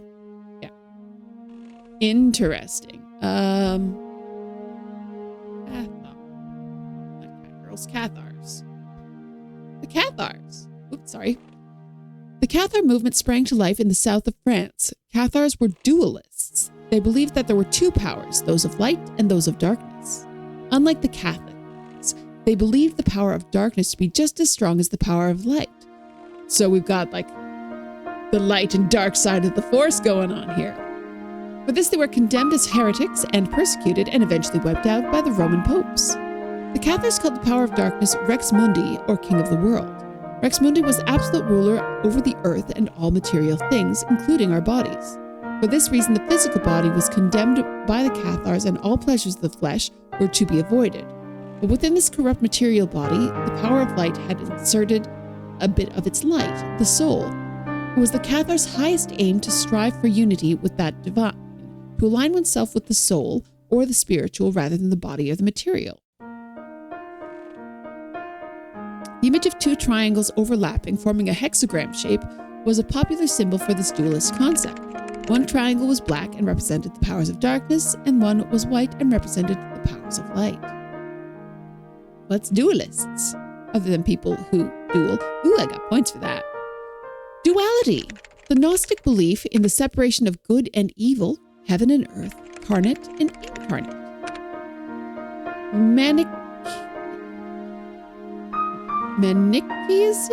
Manichaeism first expostulated the concept that all material things were by definition evil, including everything on earth and every human being. The king of the material realm is Rex Mundi, associated with the Christian devil. In contrast, heaven, the incarnate realm, is sinless and holy. Man's soul is incarnate, but is trapped in the mortal world of sin. It is man's task to renounce the material world and his own flesh in order to gain heaven. From this belief sprang Catharism, another major Gnostic heresy, at least according to the Pope, and he's sort of the boss of that. A similar concept of duality was later incorporated by the Rosicrucians. The symbol of duality is a hexagram fashioned from two superimposed triangles, which represents the dual nature of the soul and flesh. Let's see. Angels. Angels are divine beings that are believed to be something between God and man. Angels are often the messengers of God or the implementers of God's will. In the Old Testament, it is angels who cast Adam and Eve from the Garden of Eden, an angel who wrestles with Jacob, and an angel who brings death to the firstborn sons of Egypt in Exodus. Just wondering if there was anything from there's the angels in the church. Jesus. Let's just look up Jesus. Jesus was a Jew born in Bethlehem around 7 BC. All right, then. we're going with actual. At the time, the Jewish lands were under domination by the Romans. Jesus claimed to be, and was believed by many to be, the long-awaited Jewish Messiah. He wandered and taught between the ages of 33 and 36 when he was arrested by the Roman authorities for sedition and put to death by crucifixion, a common Roman execution method. The Gospels of Jesus Christ, also called the New Testament, are the record of the life and teachings of Jesus, whom some call the Christ. They described a man who was able to work wonders and miracles, curing the sick and even raising the dead. Jesus' teachings were pacifistic and non-materialistic, teaching that the meek shall inherit the earth and that one should turn the other cheek. Another common adage was do unto others as you would have them do unto you, which is similar to the message of Confucius and the Buddha. According to the Gospels, Jesus rose from the dead 3 days after his crucifixion and appeared to some of his disciples, though whether in physical form or in spiritual form is not entirely clear. The religion of Christianity is the lineage of Jesus Christ, and it has dominated the Western world for the past 2,000 years. Now let's look at Buddha. Buddhism. Buddhism is one of the world's great religions. The religion is based on the teaching of Siddhartha Gautama, commonly known as the Buddha, who lived approximately 557 BC to 477 BC in India. The word Buddha means enlightened one. Buddha taught that life was suffering and that to end suffering one must end this endless cycle of rebirth, achieving a state he called nirvana or emptiness. One stops the cycle of rebirth by learning in the lifetime to cease desiring, for it is the desire and greed that bind us to life and that cause all suffering. His doctrine is based around the Four Noble Truths and the Eightfold Path. The Buddha achieved his enlightenment after several years of hard asceticism, in which he severely punished his body in the manner of the Hindu yogis. One day, Buddha realized that he could not even think because he was so weak and hungry. How then could he achieve salvation? So the Buddha gave up his starvation and ate. It was that very night that, sitting under a Bodhi tree, he had a vision and became enlightened.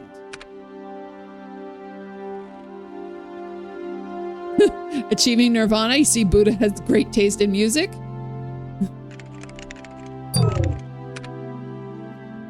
Let's see if we got it.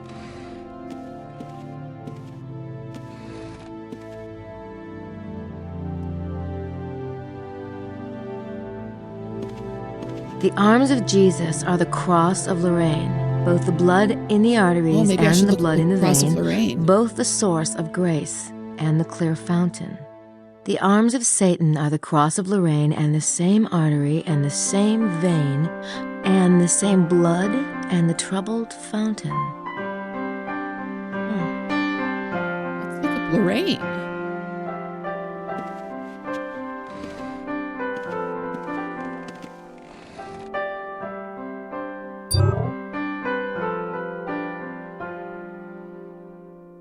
Habsburg Lorraine.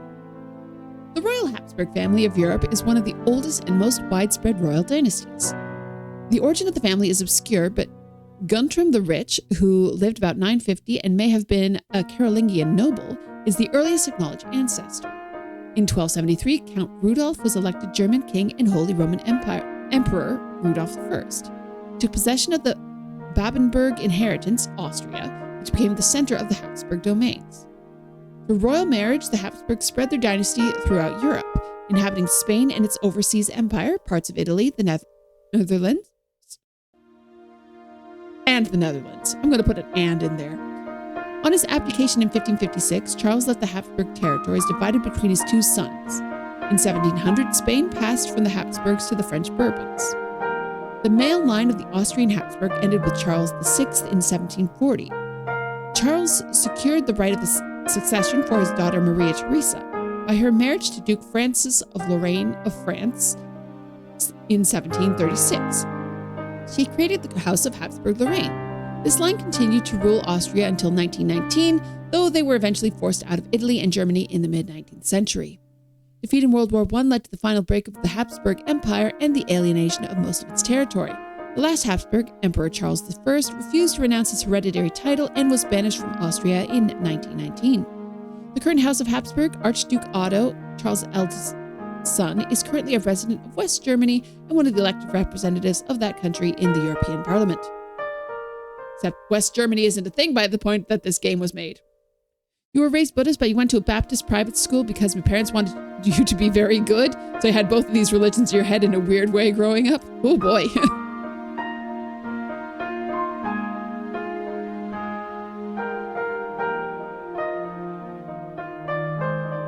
Both of my grandmothers wanted me to be baptized. I honestly can't remember what sects my parents were part of. One of them was Anglican. One of them was something else. But both of my grandmothers wanted my sister and me to be baptized. And they kept on hounding my mom about it until she eventually went, "You keep bugging me about this. I'm not going to baptize either of them." And then she didn't. Don't mess with my mom.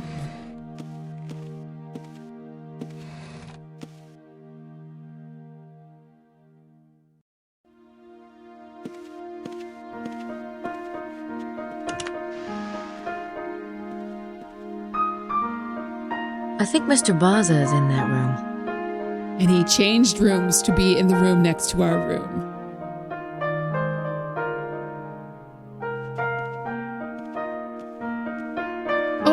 I did look up Lorraine. It just wasn't anything to do with...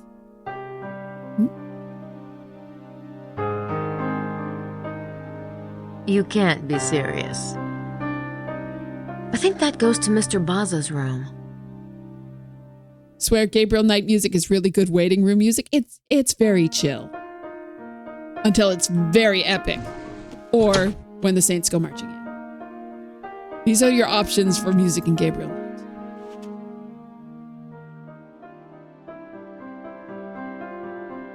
And it flows pretty well between tracks as well, which is nice. Like, we're not going full iMuse type thing, but it goes between one track and another fairly smoothly. The doctor will be right with you. Alternatively, da da da da da da. The doctor could be Gabriel Knight. I do have the access to make all sorts of fake IDs. Like, I don't know why I have a fraud machine. Why they thought, like, you know what's a good idea? I'm going to make a fraud machine.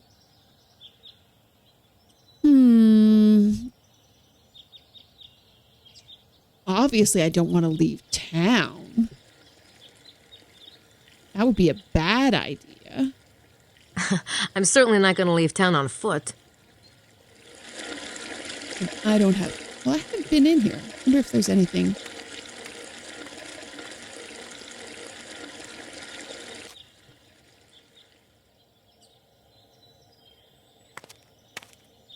Gabriel's keeping tabs on the license plate numbers. Oh, is he? Well, I'll have to get Gabriel on that when I next am him. I'm going out with a tour in a bit. Sounds like the Khao San road vendors in Bangkok that make you any ID you want. It's just like, and like, I've got ID for, I do have the Easter eggs turned on. But I have some like, be a diaper specialist. Like, why would I ever want that? I wonder who's driving the van. Guess I don't have to worry about parking. Huh.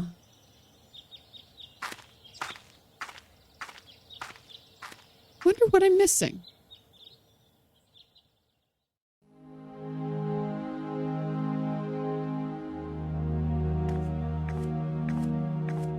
How's everything? Very well, mademoiselle, thank you. Hooray! I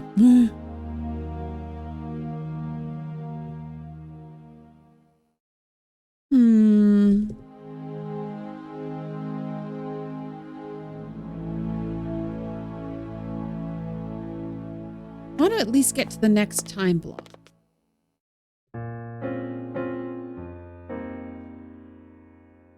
I can talk to them later on the tour. They're eating right now. You are? What are you eating?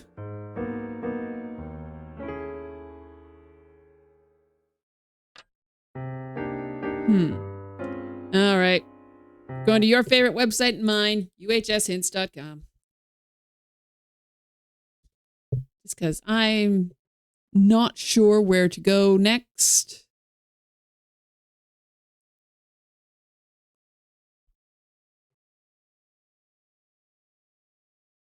Love and Air?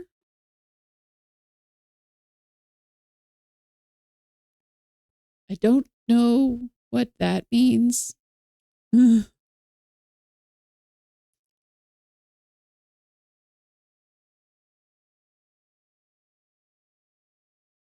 Okay. Day 2, 7 to 10 a.m.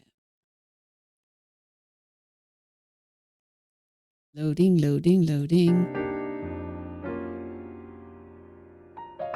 The music stops when I go to another window.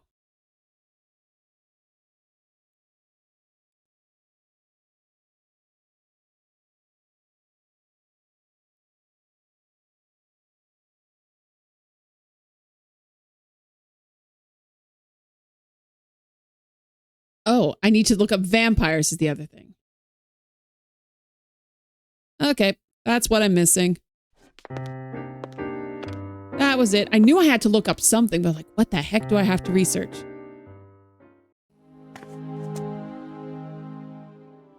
Uh, 25. Ouvrir la porte.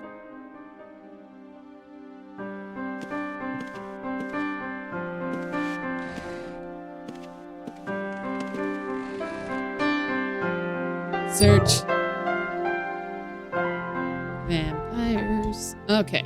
Entries containing vampire. 18th century vampires treatise, translated from German, and an excerpt from Dracula by Bram Stoker.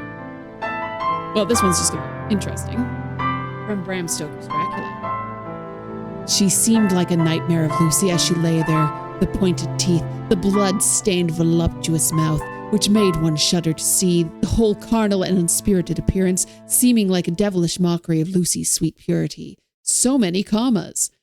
Van Helsing, with his usual methodicalness, began taking the various contents from his bag and placing them ready for use.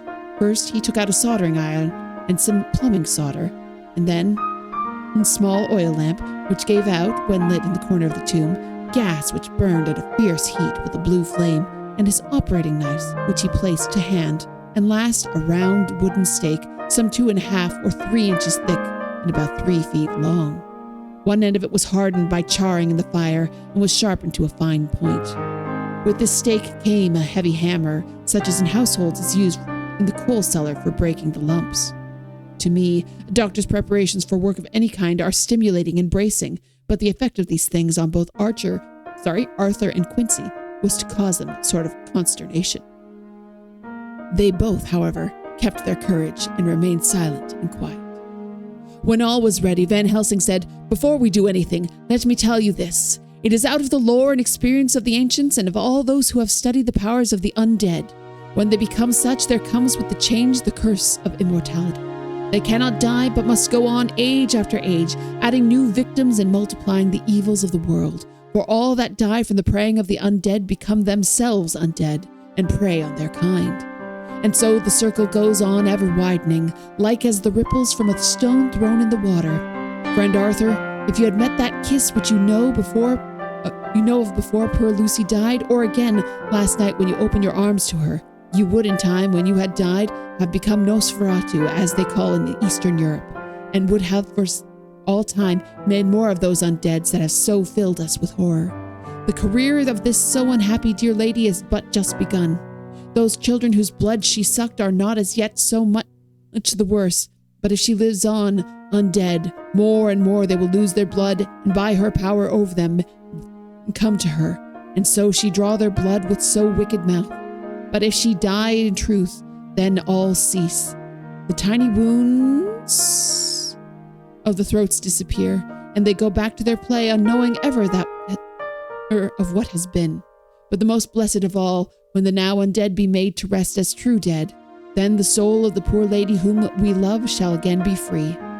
Instead of working wickedness by night and growing more debased in the assimilating of it by day, she shall take her place with the other angels. So that, my friend, it will be a blessed hand for her that shall strike the blow that sets her free. To this I am willing, but is there none amongst us who had better right? Will it be no joy to think of hereafter in the silence of the night when sleep is not? It was my hand that sent her to the stars. It was the hand of him that loved her best, the hand that of all she would herself have chosen, had it been to her to choose. Tell me if there is no such one amongst us. We all looked at Arthur. He saw, too, what we all did, the infinite kindness which suggested that he should be the hand which should restore Lucy to us as a holy and not an unholy memory. He stepped forward and said bravely, though his hand trembled and his face was as pale as snow, "My true friend, from the bottom of my broken heart, I thank you. Tell me what I am to do, and I shall not falter." Van Helsing laid a hand on his shoulder and said, "Brave lad, a moment's courage and it is done. The stake must be driven through her. It will be a fearful ordeal, be not deceived in that, but it will only be a short time, and you will then rejoice more than your pain was great. From this grim tomb you will emerge as though you tread on air, but you must not falter when once you have begun. Only think that we, your true friends, are round you, and that we pray for you all the time." "Go on," said Arthur hoarsely. "Tell me what I am to do." "Take the stake in your left hand, ready to place it to the point over her heart, and then hammer in your right.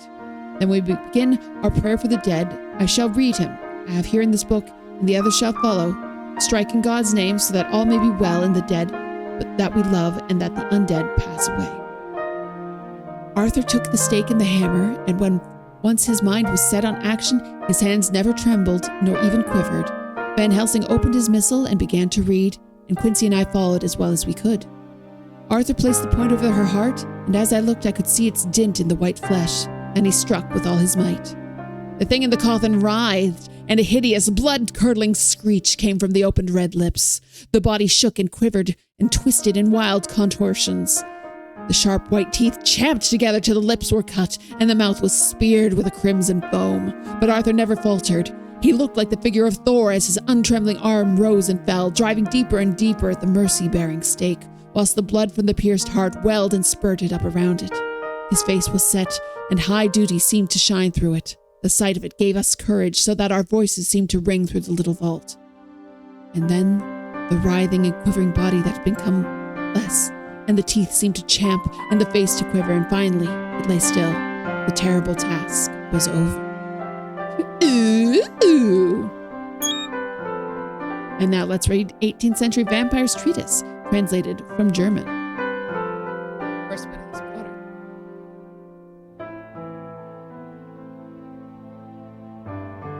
Like the Van Helsing movie with Hugh Jackman, same director as The Mummy too. I didn't know it was the same director. I love The Mummy movie. And there's a new one coming out. Ba ba ba ba.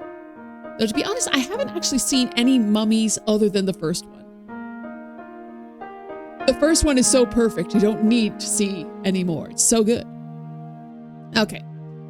18th Century Vampire's Treatise, translated from German.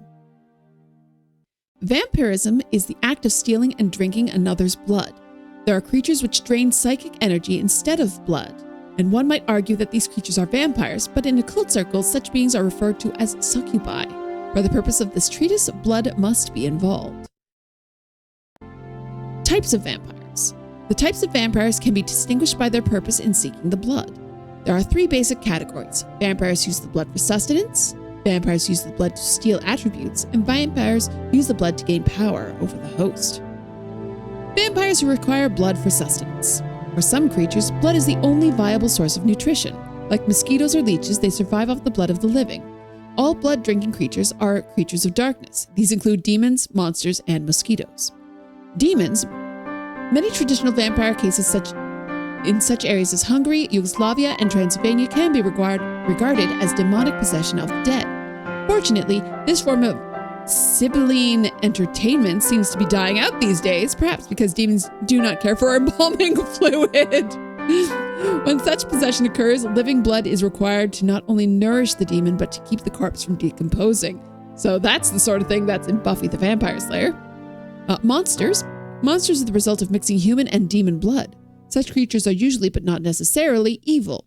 Due to the usually paternal demon genetics, living blood is required to sustain life.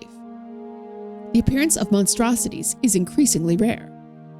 Vampires consume blood in order to steal attributes. The earliest magical religions believed that by drinking the blood of a man or an animal, one took on the being's traits. Many primitives still drink the blood of the bear and lion for the strength, or the antelope and deer for swiftness. Similarly, some tribes ingest the remains of their dead in order to retain their skills or spirit for the tribe. Western magicians have been known to consume the blood of humans to steal the host's talent, wisdom, youth, or vitality. The hermetic principles behind this practice bear remarkable correspondences to modern DNA theory. See blood cults, Elizabeth of Bathory, and immortality.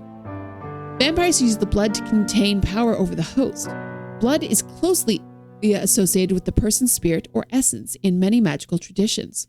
Because of this connection, some rituals involve stealing and using blood in a manner similar to the way that hair or nail clippings are used in voodoo, i.e., to gain control over a subject.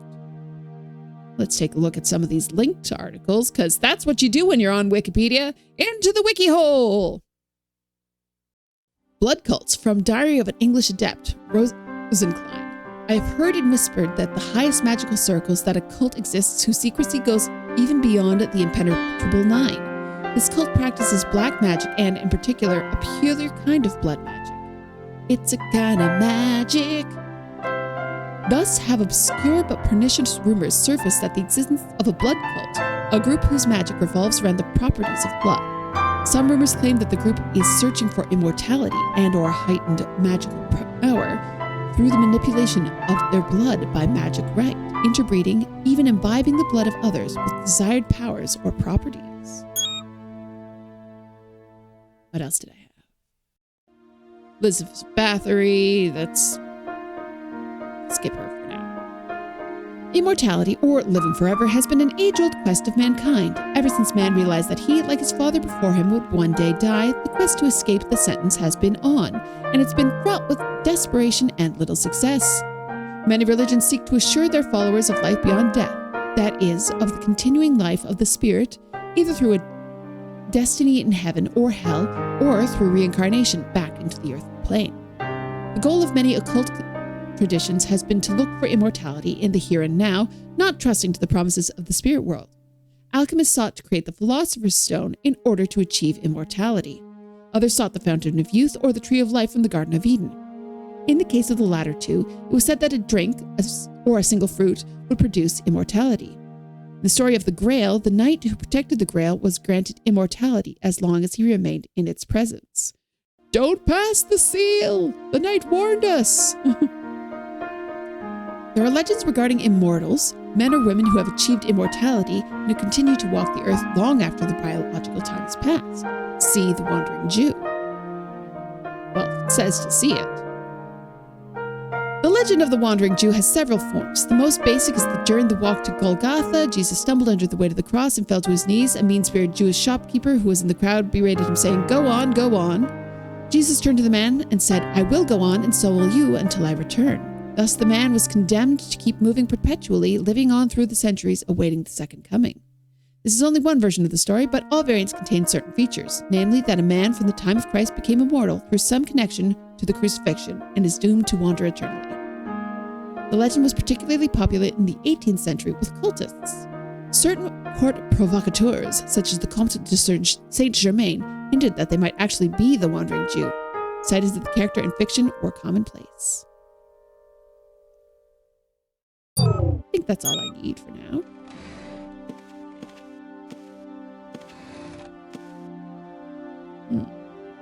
Nope, that wasn't it.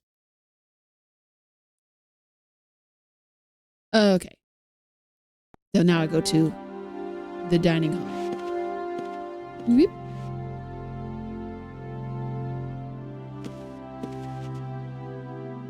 Back down to the dining room.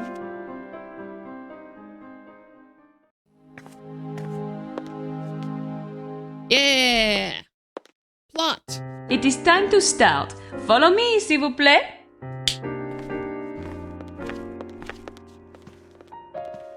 Excuse me. Sorry. Sorry.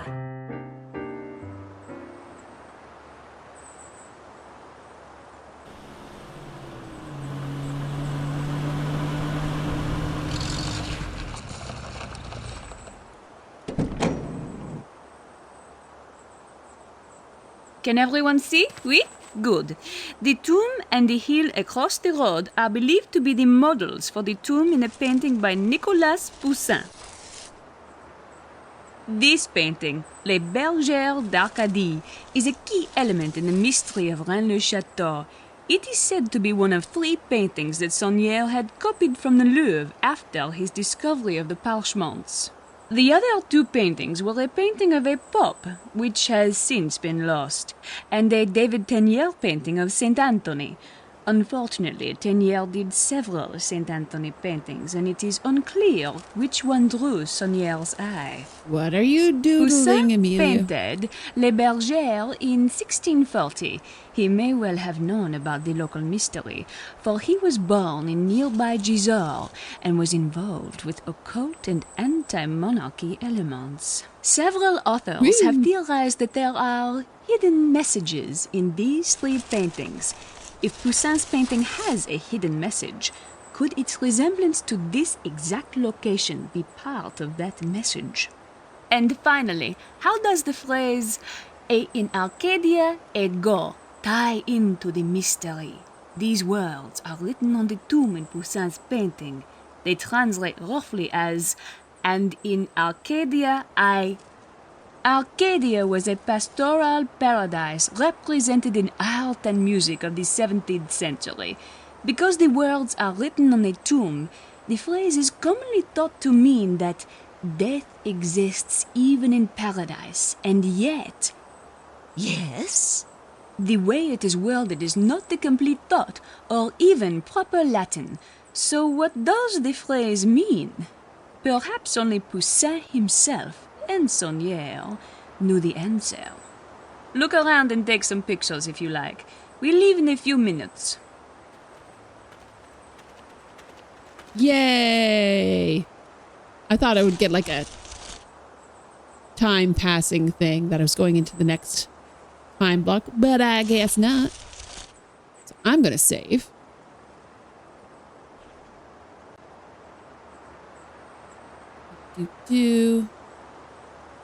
On the tour.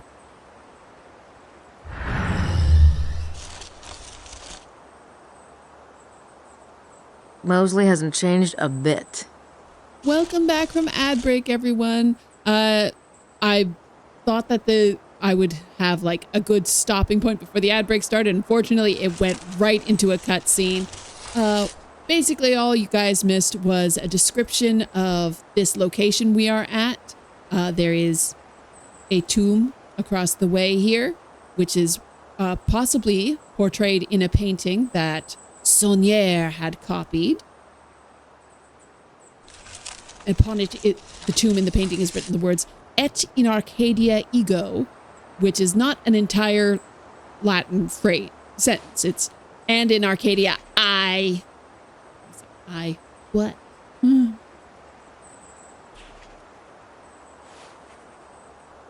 But I think,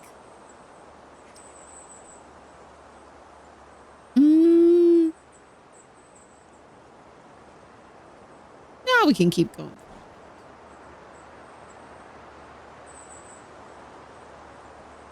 I kind of wanted to take a break there, but the ad break was over, like, it was over a cutscene. It's like, no, I need to know what's going on here.